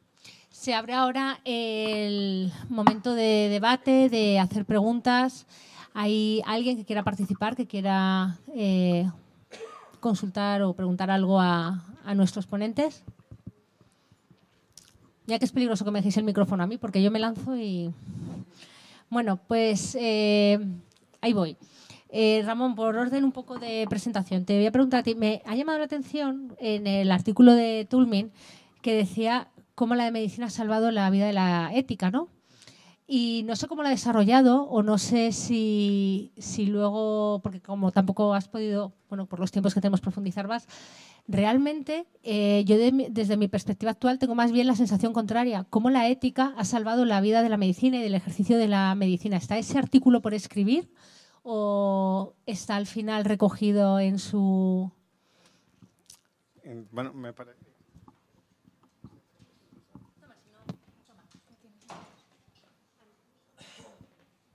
Hola, hola. Hola. Sí, es que sí están encendidos. Vale. Perdón, bueno, es una muy buena pregunta. De hecho, te animo a que lo escribas tú. O sea, está muy bien esa idea, la verdad. O sea, lo que sí que, de hecho, yo diría que la ética clínica no solamente le ha salvado la vida a la ética, sino que a la medicina, perdón.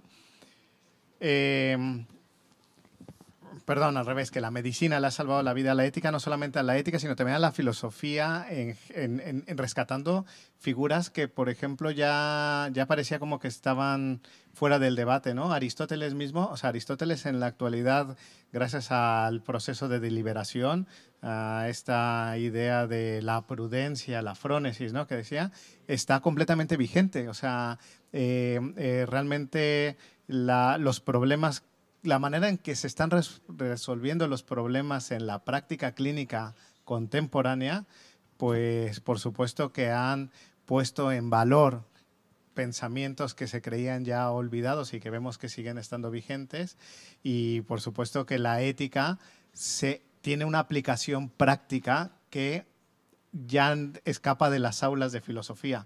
Ahora, por eso a mí me gusta participar en comités de ética asistencial, porque de repente siento que estoy aportando algo de verdad en un caso práctico de ayudar a una persona, que ya no tiene que ver con escribir artículos o con escribir libros. No, estoy ayudando a resolver este caso y por tanto estoy ayudando a los familiares de este paciente, eso, en colaborar en esa toma de decisiones, ¿no? Pero así como lo estás diciendo tú, me parece buenísima la idea y por eso, Pilar, te devuelvo la polita. Anímate y escribe ese artículo. Bueno, lo dejamos para el grupo de trabajo del instituto. Bueno, Sara, tú me has dicho voy a ser polémica. Yo voy a agitar el avispero ahora otra vez, ¿vale? Según tu punto de vista, tu estudio, tu trabajo, ¿cuál es, dentro de medicina, a qué estamos llegando tarde a legislar ahora? A muchas cosas. ¿Se me oye? Sí, sí, está encendido. A ver, estamos llegando tarde. Lo primero, empiezo por el final, a la inteligencia artificial. Ahí estamos muy, muy tarde. Y el derecho no sé cómo llegará. ¿En qué traje? Si en paños menores o...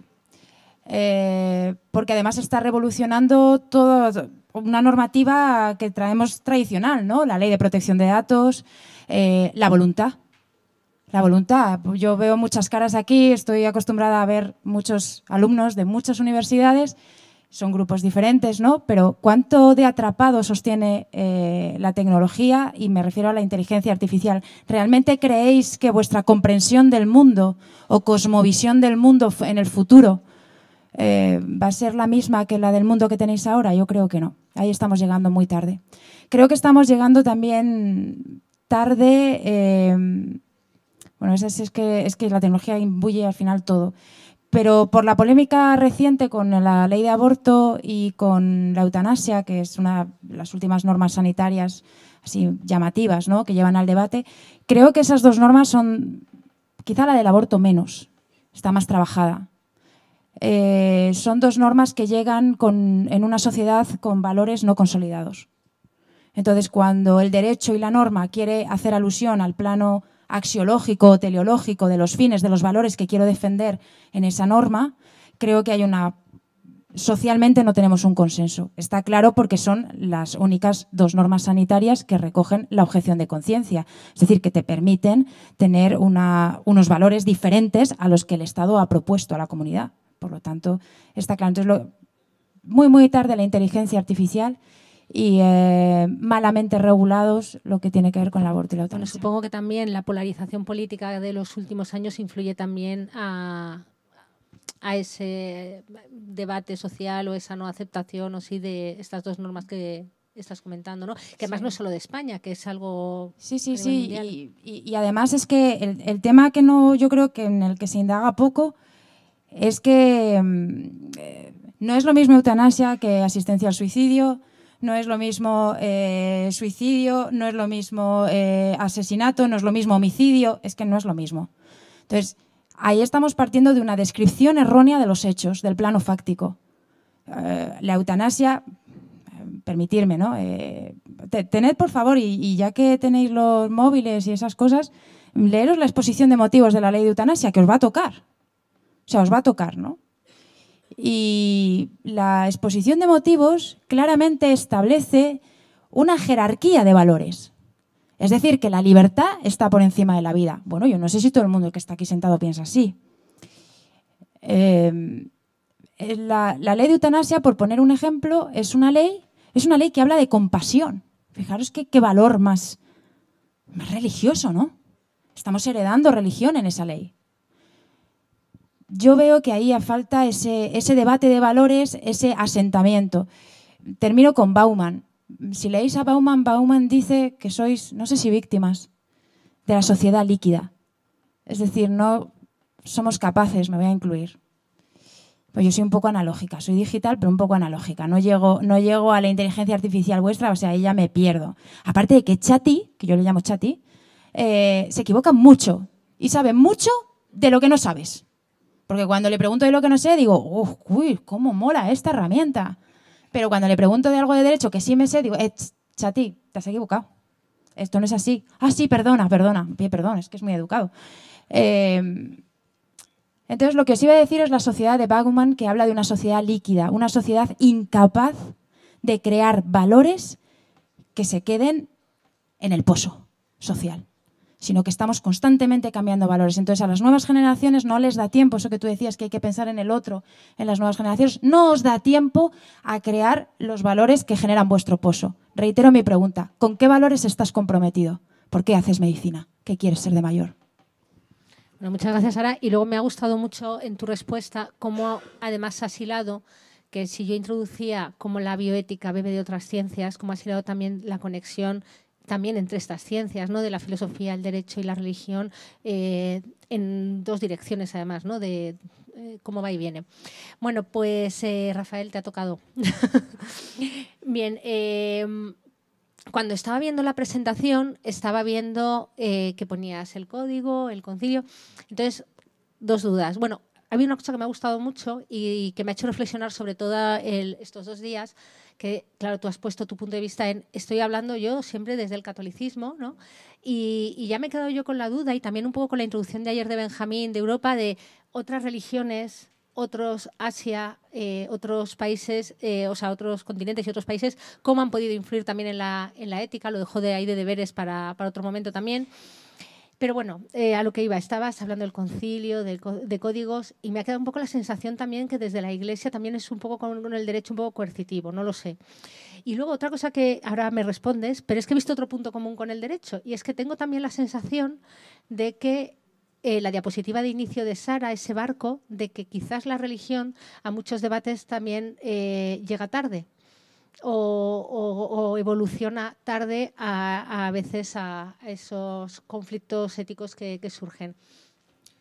Bueno, la sensación de que la Iglesia llega tarde la tiene la propia Iglesia. Quiero decir, en el propio Concilio Vaticano II, en el año 62, se reúne porque se da cuenta de que está llegando muy tarde a todo. Y entonces se hace un concilio para ver si le coge el ritmo a la sociedad. Lo que pasa es que desde los años 60 hasta acá la sociedad corre mucho. Y yo creo que ya no hay nadie que vayamos al ritmo de la sociedad, porque la propia tecnología se ha hecho dueña, es un poco el paradigma tecnocrático, se ha hecho dueña del cambio social. Y hay un momento de la tecnología que está cogiendo tal autonomía que ya nadie le cogemos el ritmo a la evolución social. Es verdad, o sea, es cierto, como digo, la Iglesia misma se da cuenta, la teología, que llega tarde, por eso convoca ese concilio, que es una gran reunión para intentar ayornarse, que decían, para intentar a ver si nos enteramos de qué va esto. Entonces, pero desde entonces sigue intentando llevar el ritmo, pero es verdad que el ritmo social cambia a tal velocidad que es muy difícil pillarle el ritmo, ¿no? Al cambio. El cambio social está siendo de tal magnitud que, bueno, Bauman lo dice, ¿no? Pero hay muchos autores, Giddens, Taylor, Lipovetsky, muchísimos, están intentando sacar los análisis para saber qué está pasando, ¿no? Y ahora mismo el tema por antonomasia, que es la inteligencia artificial, va a generar un cambio social y luego, por tanto, de valores, porque, por ejemplo, un simple ejemplo, en la medida en la que se van a transformar los empleos, la medicina se va a transformar. O sea, ya que estamos entre médicos, la medicina se va a transformar radicalmente con la inteligencia artificial. Claro, eso va a cambiar los valores. Entonces, a la pregunta que me hacías de la sensación de que llega tarde, sí, la propia Iglesia es consciente, pero por mucho que corremos, luego una institución tan grande es muy difícil que corra, pero por mucho que corramos, la sociedad corre mucho. Bueno, muchas gracias. Me han dado permiso para que nos pasemos un poquito del tiempo, entonces os invito nuevamente, y además viendo las respuestas tan ricas que me están dando los ponentes, a que formuléis, a que participéis. ¿Alguno de los asistentes? Gracias. Bueno, pues yo iba a haceros una pregunta que, aunque puede parecer que es más para Rafael, pero realmente está dirigida a los tres. En esta disciplina multidisciplinar, como es la bioética, ¿no? Donde participa filosofía, por supuesto todo el ámbito de la salud, donde participa el derecho y... Con la columna es que no te ven, no sé. Sí, no me ven. Sí, y el ámbito religioso también. Dos cuestiones, ¿no? La primera es los comités de ética que nos reúnen muchas veces a todos para hacer esa deliberación de la cual se ha hablado. Tiene que haber, ya que hay aquí Sara como representante del ámbito jurídico, un jurista para que no diga nada que se sale o que se salga fuera del marco. tiene que haber alguien con formación en ética, en filosofía, está aquí Ramón como representante, ¿no? Pues para que la fundamentación de las decisiones tenga en cuenta la parte ética. Y la religión, me refiero, en los comités de ética. Hubo un momento que incluso hubo alguna norma que lo recomendaba. Hoy día, ni mucho menos, no se recomienda, que yo sepa, en ninguna norma de ninguna comunidad autónoma. Mi pregunta, que es para los tres, un religioso en un comité de ética de un hospital, vamos a decir general, un hospital público, ¿cómo tendría que estar? ¿Como un usuario más? Identificándose como que él es religioso y, por tanto, con esas premisas para defender determinadas premisas, o no tendría que estar, ya que no podría ser uno de los miembros. ¿Qué os parece o qué función puede o debe tener, en este caso, pues alguien de una confesión religiosa en un comité de ética asistencial? Y la otra pregunta, la misma línea, que ya digo, todo esto no es para Rafael, me gustaría contar ahí los tres. La otra pregunta es respecto a los conflictos de intereses o de interés. Ha comenzado muy bien señalando Rafael pues que él no va a hablar pues desde su punto de vista pues como católico. Cuando hacemos docencia en bioética, cuando vamos a un congreso o lo que fuera, ¿sería conveniente, porque por ejemplo con los alumnos del grado de medicina, de enfermería, lo que fuera, los profesores tenemos una alta capacidad de influencia? ¿Sería conveniente decir desde qué posición hablamos? ¿Tenemos que hacer una exposición simplemente de argumentos lo más neutra posible? Porque hay claramente muchas veces que vemos que un profesor tiene una tendencia ideológica, religiosa, pero lo que fuera. No solo religiosa, sino política también. Sí, política, muy marcada. Y ahí, en medicina a mí me han enseñado que cuando yo voy a hablar de un producto, de un medicamento, tengo que decir si tengo un conflicto de intereses. Entonces, un docente, un profesor, debe, de alguna manera, hacer una previa exposición de sus conflictos de intereses a la hora de exponer cualquiera de los temas. Son dos preguntas. En caso de que sea consciente de ese conflicto de interés, que muchas veces... Bueno, a ver, voy a intentar responderte las dos con una sola afirmación, que es un poco el pensamiento de Habermas sobre la neutralidad política y la neutralidad social. Habermas se enfrenta al problema de decir, oiga, en una sociedad plural, tú tienes unos valores, tú otros, yo unos, los míos son religiosos, los de otros no son. En una sociedad así, ¿cómo hacemos para que, sobre todo porque las religiones siempre han estado un poco, me permites entre comillas, un poco mal vistas porque parece que quieren influir en la sociedad, entonces hay que expulsar a las religiones del debate público o tienen derecho a estar, y lo mismo las ideologías. Habermas dice, vamos a ver, las sociedades tienen que ser neutras ideológicamente, me parece muy bien, todo esto lo firmamos todos, pero ¿qué es la neutralidad? ¿El vacío o la totalidad? Quiero decir, ¿qué es más neutro en un debate? ¿Que dejemos a las religiones fuera porque pueden influir, o a determinada ideología fuera porque pueden influir, o que estemos todas las ideologías? O sea, Habermas dice, el vacío no es más neutro. Porque si tú dejas a una ideología fuera o a una religión fuera, ese grupo social ya no está representado, ya no es neutro. La neutralidad es la totalidad, no el vacío. Entonces, esto me vale para religiones, para política, para presencia claro que tiene que estar una religión, y si hay dos religiones mayoritarias, como pasa en Estados Unidos, como pasa en Alemania, en otros lugares, de varias confesiones, pues que haya de varias confesiones, no hay ningún problema. Pero las religiones, es sacarlas del debate político y del debate público y del debate ético, no es más neutro. La neutralidad es la totalidad, no la exclusión de unos pocos. Y esto me vale hasta para el fútbol, si quieres. O sea, no vamos a dejar un equipo fuera. ¿Por qué? O sea, que sería más rico un comité plural. Claro. Cuanto más plural, que represente la sociedad. Vamos, esta es mi opinión. Bueno, rápidamente y así... ¿Se me oye? A lo que ha comentado, Benjamín, es que, madre mía, es que me hace la cabeza chiribitas. A ver, en un comité de bioética yo me parece que si hay gente de las religiones y que están representadas, pues bueno, creo que no tendría ningún problema. Claro, si ya soy yo el paciente y tienen que deliberar sobre algo que me atañe y esa persona es católica, cristiana y tal, bueno, pues probablemente tenga una cierta identificación cultural. Si es musulmana, si es testigo de Jehová y tiene que deliberar sobre mi caso, pues quizá tendría algo más de reticencia, ¿no? En el sentido, yo creo que aquí el derecho, que pretende ser laico y que pretende alejarse un poco de toda la parte teológica, pues deja esas instrucciones previas, deja esa consideración de que el paciente se exprese y yo creo que independientemente de la religión a la que pertenezcas, si estás en un comité de bioética no puedes abandonar la objetividad, ¿no?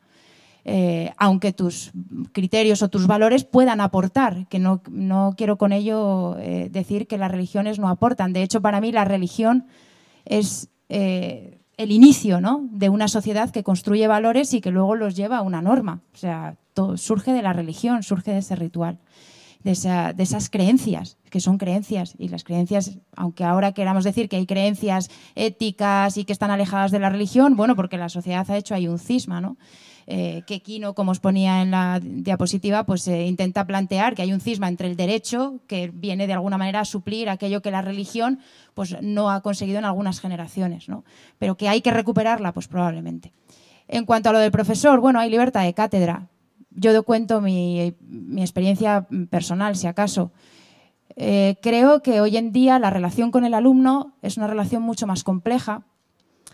Yo intento por todos los medios ser muy objetiva para que ellos mismos construyan un criterio propio. Creo que eso es importante, no que copien mi criterio y hacerles pensar. Pero no siempre están dispuestos a pensar.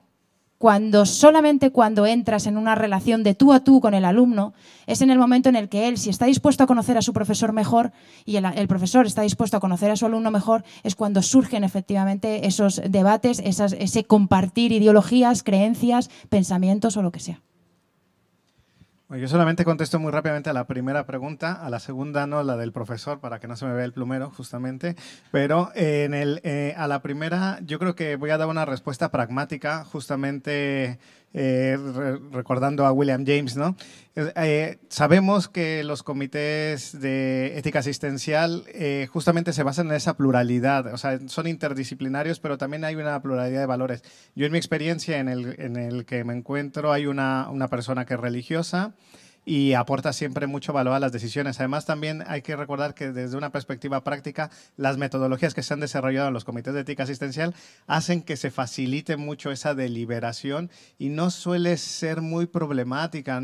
Hasta la fecha no he encontrado ningún debate encarnizado de tú estás pensado de una manera diferente a la que yo pienso. De manera pragmática, creo que el que haya esa pluralidad no afecta en la calidad de la toma de decisiones. En términos prácticos, ¿no? Al contrario, ¿no? Será mayor la calidad. Sí. Hola, buenos días. Creo que esto va sobre todo hacia derecho, ahora que ya han hablado de la IA y que pues repasamos todas las declaraciones que hubo después de la Segunda Guerra Mundial. ¿Crees que tome un evento a la escala del Holocausto para que por fin se implementen reglas o que ya hemos avanzado suficiente como sociedad para pues generar leyes antes de que suceda algo así? O sea, tu pregunta es si el derecho es preventivo. Sí. Tendría que decirte que no. Pero es verdad que dada la situación científica o científico-tecnológica o de tecnociencia en la que estamos, aparecen principios y valores nuevos. Un principio y un valor nuevo que, digamos, está sobre la mesa es el de prevención. La prevención, que es muy sencilla para vosotros, ¿no?, que vais a dedicaros a la medicina o que estáis en el ámbito científico, es algo con lo que ya nacéis, ya es el gen de la prevención. El derecho llega tarde, permíteme esta expresión un poco quizá vehemente, llega cuando el cadáver ya está. Es que llegamos tarde. Llegamos cuando el asesinato ya se ha cumplido, cuando la lesión ya está hecha, cuando ya ha habido un daño, ¿no? Llegamos después. Fíjate, el derecho es tan impreciso en este sentido que a veces, pues, incluso aunque se haga una acción mala, ¿no?, vamos a decir que entendemos éticamente mala o religiosamente mala, si tus creencias son religiosas y no tienen daño en la sociedad, no hay responsabilidad jurídica. Si no hay un daño que yo pueda ver, que se pueda externalizar. Entonces, es muy difícil que el derecho sea preventivo, pero es verdad que es uno de los retos a los que la tecnociencia le está sometiendo, porque necesita, de alguna manera, conservar determinados valores, la dignidad humana a la que hemos llegado, la libertad a la que hemos llegado, la igualdad a la que hemos llegado, permíteme, con matizaciones de equidad. La equidad es el caso por caso, todos aquí somos iguales, pero somos diferentes a la vez, ¿no? Entonces, ¿que el derecho es preventivo? Yo te diría no, pero probablemente esté obligado a serlo en un futuro. Yo quiero contestar un poquito a eso que acabas de decir, también un poco desde la filosofía. Javier Zubiri dice que lo primero que aparecen son los hechos, ¿no? O sea, empieza a haber tecnologías emergentes, como como la pregunta que has hecho sobre inteligencia artificial. Luego deberíamos de haber un debate ético, o sea, tenemos hechos, luego vendría el debate moral. Oye, ¿cómo van a influir estas nuevas tecnologías en nuestra vida cotidiana? ¿Cuáles son los peligros que puede haber con esas tecnologías? Y lo pensamos, lo reflexionamos bien y a partir de ahí pasamos al mundo del nomos. Lo plasmamos en leyes que intenten ser coherentes con esa reflexión ética.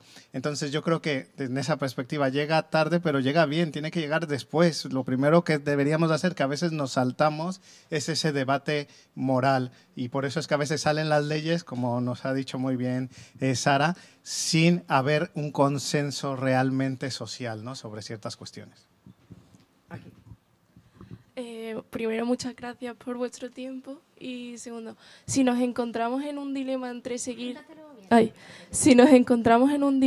entre seguir la ley o seguir nuestras propias ideologías o nuestros propios valores, ¿en qué punto deberíamos seguir nuestros valores y en qué punto deberíamos basarnos en la ley? Interesante, ¿eh? Bueno, esto es objeción de conciencia.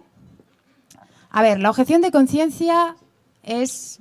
A mí me gusta más decir que es una institución en sentido jurídico y no tanto un derecho, ¿no? Si todos tuviésemos derecho a la objeción de conciencia, entonces yo ahora mismo objeto, no te quiero responder y me voy. Y te digo, es mi objeción de conciencia. Y tú dices, pues vaya señora más mal educada, ¿no? Un estado de derecho y de bienestar no puede construirse en base a un derecho de todo el mundo a la objeción de conciencia. Por eso la objeción de conciencia en derecho solamente se puede dar en 3 casos. Y uno es anacrónico, ya prácticamente no existe, es el militar. Está en la Constitución. Tú puedes no hacer el servicio militar porque no crees en que tengas que estar matando a otras personas o participar de una guerra. Bueno, como ahora está privatizado, ya no hay obligación de servicio militar, eso que os quitáis, pues además, tal y como estamos, serían mujeres y hombres hoy, pues es anacrónico, ha quedado obsoleto, ¿no? Objeción de conciencia para el aborto, voy a hablar correctamente, para la interrupción voluntaria del embarazo, y objeción de conciencia para la eutanasia. Tú no puedes, en base a tus valores, en una urgencia, que te llega un detenido que acaba de violar a 5 chicas, decir que no le atiendes y que le operas de una apendicitis. No puedes objetar. Aunque realmente digas, este tío, pues ojalá, en fin, ¿no? Entonces, la objeción de conciencia tiene que estar muy, muy marcada, porque si no se rompería el orden social que tenemos. Si tengo que guiarme por el derecho, por la ley o por mis valores, hombre, yo desde el corazón y desde el alma te diría, guíate siempre por tus valores.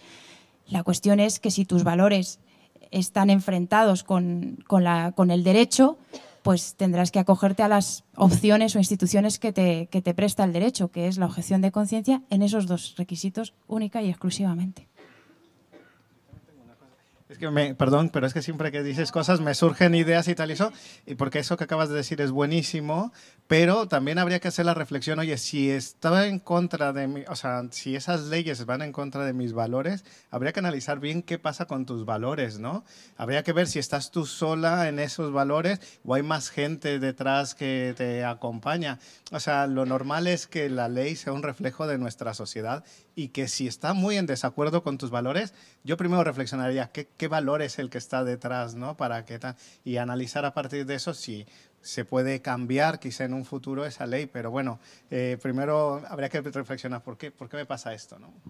Bueno, yo me gustaría ampliar un poco porque, claro, en cuanto a leyes, efectivamente vienen 2, pero luego en el Código Deontológico, que también es normativo, viene recogido la objeción de conciencia como derecho del médico. No quería yo entrar ahí, pero es más polémica que yo, Pilar. Vuestro código deontológico médico, bueno, pues efectivamente describe la objeción de conciencia, la recoge. El código deontológico es una norma deontológica. Punto. ¿Jurídica? No. ¿Marca lex artis? Sí. Entonces, a la pregunta, retomando la pregunta que hacías tú, si mi código deontológico me dice que sea objetor, que es una norma deontológica, es decir, de corte ético, pero tengo una ley que dice que la eutanasia es una prestación pública. Si la eutanasia no fuera una prestación pública, entonces a lo mejor estaríamos en otro supuesto. Pero es que la eutanasia es una prestación pública. Luego el Estado ha decidido que tienes, vamos a decir, derecho a morir, que esto es hablar en sentido poético. Pues si yo digo que tenéis todos derecho a morir, yo ahora me lío a tiros aquí y digo, uy, es que tenían derecho a morir, he cumplido su derecho. No, no puede ser, ¿no? Hablamos en plan poético. Entonces, el Estado ha decidido eso. Lo que ha planteado Pilar es controvertido. Y yo, si me pongo en la piel del abogado, viene un médico a mi consulta, a mi despacho, vaya, y me dice, oye, que no sé qué hacer, ¿sigo la norma de mi código deontológico que me dice que sea objetor o hago la prestación social que ha decidido mi Estado seguir adelante? Sí, recoge un artículo 16 con objeción de conciencia, me puedo acoger. Y yo le diría, pues hombre, tendrás que cumplir la ley. Si no tienes inconvenientes, si tus valores, vamos a neutralizarlos así, con un rayo supermágico, si te da un poco igual, se implanta un principio de jerarquía normativa y la ley de eutanasia es una ley orgánica que está por encima del código deontológico. Sí, hay otra pregunta por ahí detrás de la columna otra vez. Espera, estoy detrás de la columna. Hola. Sí, está relacionado con lo que estamos debatiendo ahora sobre la deontología. Claro, que la ley esté por encima de la deontología, sí y no. Es decir, la deontología de hecho surge porque las leyes consideramos que no son suficientes para poder alcanzar la excelencia desde el punto de vista asistencial. Y los profesionales, dentro de la ley de 1974, previa a la Constitución, ya nos organizamos a la hora de poder establecer, en este sentido, los colegios profesionales como organizaciones de derecho público, carácter privado, y en ese punto de carácter privado es donde la propia ley especifica que tenemos la capacidad de esa ordenación profesional en base a nuestros códigos deontológicos como normas de obligado cumplimiento, cuyo incumplimiento conlleva una sanción.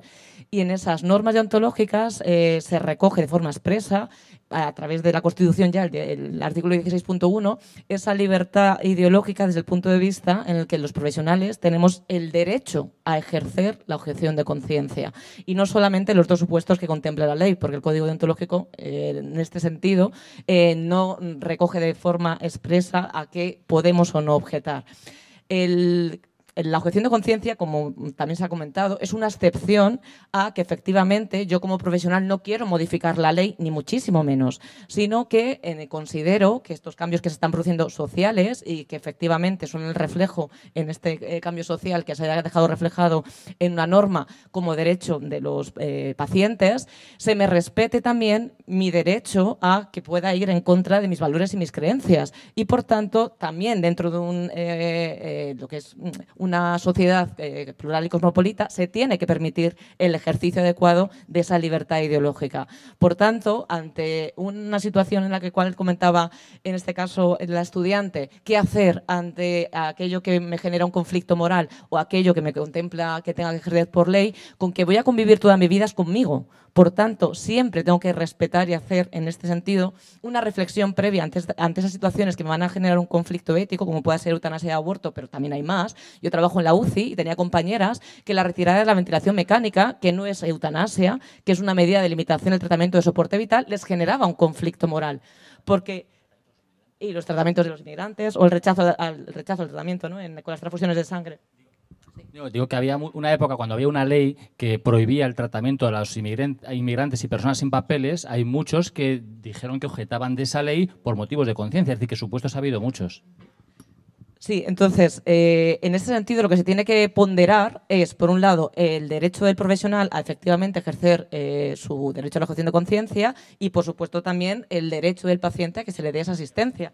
En ese sentido, el problema que estamos teniendo actualmente, y especialmente con la eutanasia, es que el ejercicio no se hace de forma adecuada. Es decir, la objeción de conciencia no es una carta blanca en la cual digo soy objetor y ya está, sino que lleva una responsabilidad en la que se tiene que realizar un cuidado de la persona en todos aquellos, pues en aquella atención que no sea, en este caso, a lo que me genera ese conflicto, y sobre todo especialmente el traspaso profesional. Es decir, yo como profesional, tanto con el aborto, sobre todo y especialmente en la Comunidad de Madrid, y ahora con respecto a la eutanasia también se está viendo, tengo que asegurarme que a esa persona se le brinda el cuidado que necesita ante esta situación y no decir búscate la vida, que es lo que estamos teniendo, ¿no? En concreto con la eutanasia, por ley, aunque sea objetor, yo tengo que firmar la solicitud cuando un paciente me la presenta y esto es algo que estamos viendo que no se realiza.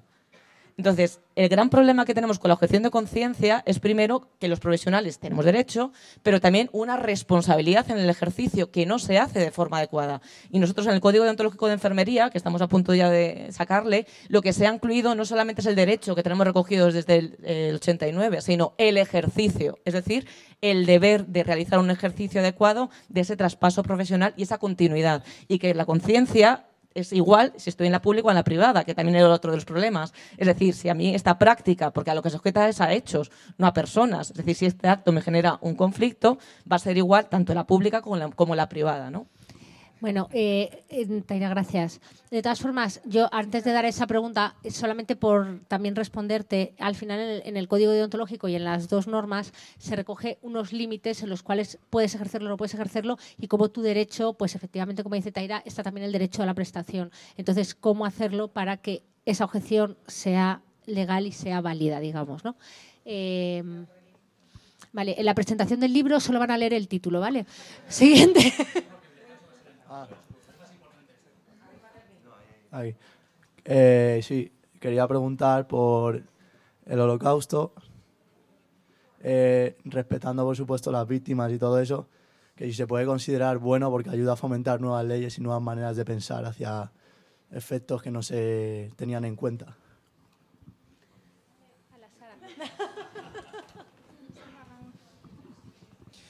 A ver, no podemos negar que incluso lo que decía de esas atrocidades de los médicos nazis, ¿no? Con esa experimentación con seres humanos, realmente de una crueldad impresionante, ¿no? Por ejemplo, someter a personas a descender su temperatura o someterlos a altitudes de más de 20.000 metros de altura y tal. Y eso, bueno, o sea, realmente ese tipo de experimentos, que lo vuelvo a decir, son atrocidades. Es verdad que también recogieron un avance científico médico que también sigue estando presente en algunos de los manuales que estudiáis de medicina.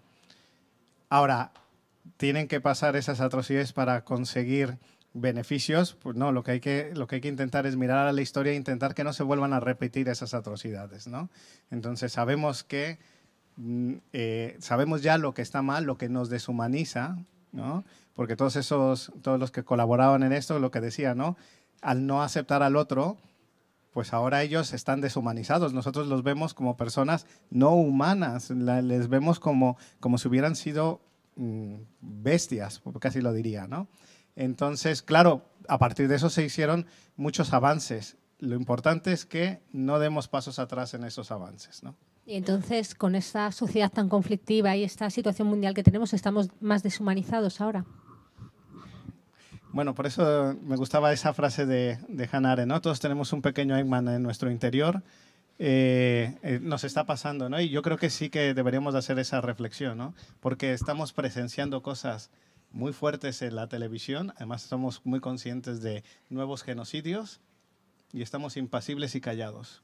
Bueno, hay gente que se manifiesta, ¿eh? Hay gente que por lo menos dice, cuando la historia nos juzgue, que por lo menos yo esté en el lado correcto de esa historia. Bien, pero de todas maneras creo que esos esfuerzos a veces son insuficientes. Sí, creo que algo de deshumanización estamos teniendo. Por allá atrás. Hola. Os agradezco que hayáis participado en el despertar aquí en el debate. Hola, como usted sabe que un valor es tan infranqueable de hacer una ley, o sea, ¿qué es lo que lo separa de...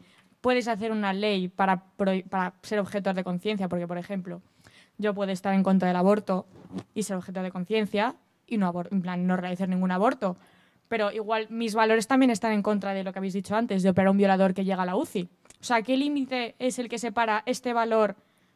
Puedes hacer una ley, puedes ser objetor de conciencia y para esto no puedes, tienes que cumplir tu obligación como médico, aunque incumpla tus valores. A ver, yo insisto en que la objeción de conciencia desde la perspectiva jurídica solo puede estar regulada por ley, es una excepción al supuesto de hecho, como hemos visto en la ponencia, y no puede haber objeción de conciencia respecto de otros elementos. Mi profesión, la abogacía, no se contempla la objeción de conciencia y si yo estoy en el turno de oficio, en el turno de oficio es el turno penal, donde por supuesto defendemos al malo, porque para defender al bueno ya está el fiscal que opositó. Y nosotros defendemos al malo y lo que te puedes encontrar ahí pues es de todo. Y no te apetece defender, te lo aseguro. Yo, afortunadamente, en penal duré 2 días.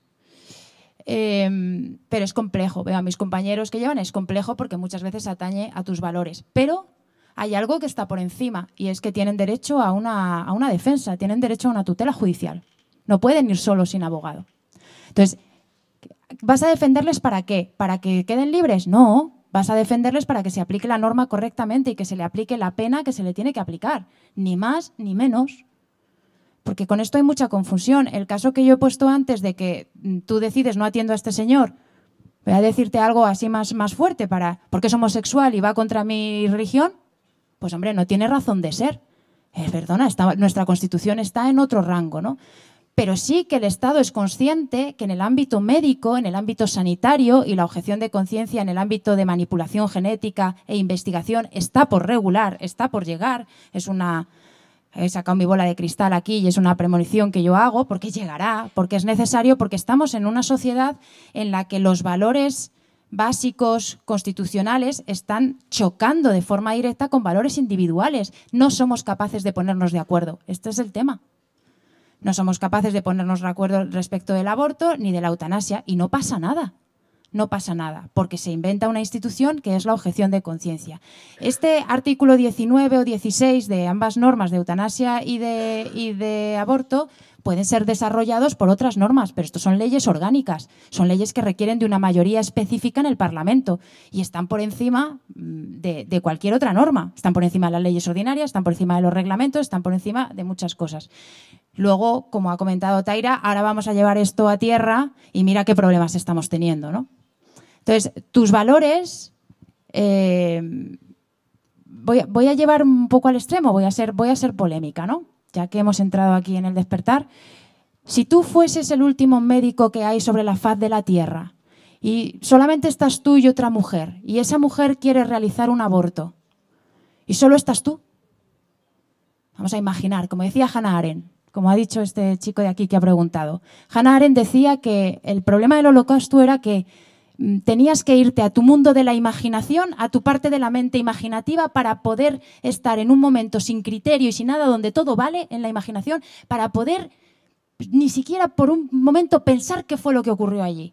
Porque si alguno ha estado en algún campo de concentración o si ha ido a Berlín, os aseguro que se revuelven las tripas. Entonces, si tú eres el último médico en una isla desierta donde hay una sola mujer que quiere aborto, ¿qué prima más? ¿Tu valor a no realizarlo porque crees en la vida o su valor de la libertad a realizarlo? Creo que conforme a la interpretación, y digo bien interpretación, de la norma actual, estamos en una sociedad en que jerarquizamos el valor de la libertad. A ver, si estás en una isla perdida, sois las últimas 2 mujeres de la faz de la tierra, o sea, no es que no priman ni sus valores ni los tuyos, prima la vida. Si se muere ese niño, se acabó. Yo creo. Sí. No, yo por sacar un poco el debate del tema tan jurídico, has preguntado que qué valores son irrenunciables en los que yo me atañería a lo socialmente más aceptado, que es la Declaración Universal de Derechos del Hombre del 48. Ahí se recogen los valores que son irrenunciables para una sociedad y que la inmensa mayoría de la población está de acuerdo con esos. O sea, el valor de la vida, de la libertad, están todos puestos. Toda la Declaración de Derechos del Hombre fue un gran esfuerzo de la humanidad, un paso, una piedra miliar, o sea, un momento en el que la humanidad está de acuerdo y de hecho en los ordenamientos jurídicos está por encima de todo la Declaración de Derechos del Hombre. Entonces, a tu pregunta de qué valores son la Declaración de Derechos del Hombre. Yo, de todas formas, si me permitís, y yo creo que ya con esto no sé si cerraríamos, ¿sí, no? Por complementar un poco tanto lo que ha dicho Taira como Sara, es cierto que se busca la excelencia con el tema del código deontológico, pero también la ley no puede regular todo, no puede regular todos los supuestos. Yo muchísimas veces cuando hablas con médico, pero eso está regulado, pero ¿cómo se regula? No, es que la ley no puede regular todos los supuestos porque son infinitos. Entonces, los códigos deontológicos también pretenden recoger, regular de alguna forma la profesión médica, la profesión de enfermería, la profesión de psicólogo, de abogacía y al hacerlo, pues recoger muchos más supuestos. Y es cierto que no es ley, pero hay una comisión deontológica que tiene capacidad sancionadora. Entonces, yo os invito a que realmente leáis también en el código deontológico las características que debe tener la objeción de conciencia, porque una de las cosas que, por ejemplo, ocurre es que no puedes discriminar a un paciente. Tú vas a objetar a actos médicos concretos. No puedes suponer la discriminación de una persona. Objetas a hacer un acto, ¿vale? Yo creo que con esto ya sí que tenemos que cerrar. Yo quería dar las gracias a los ponentes, no por haber asistido, que también, evidentemente, sino por lo mucho que he disfrutado de la mesa. Y a ver si nos vemos en próximas convocatorias.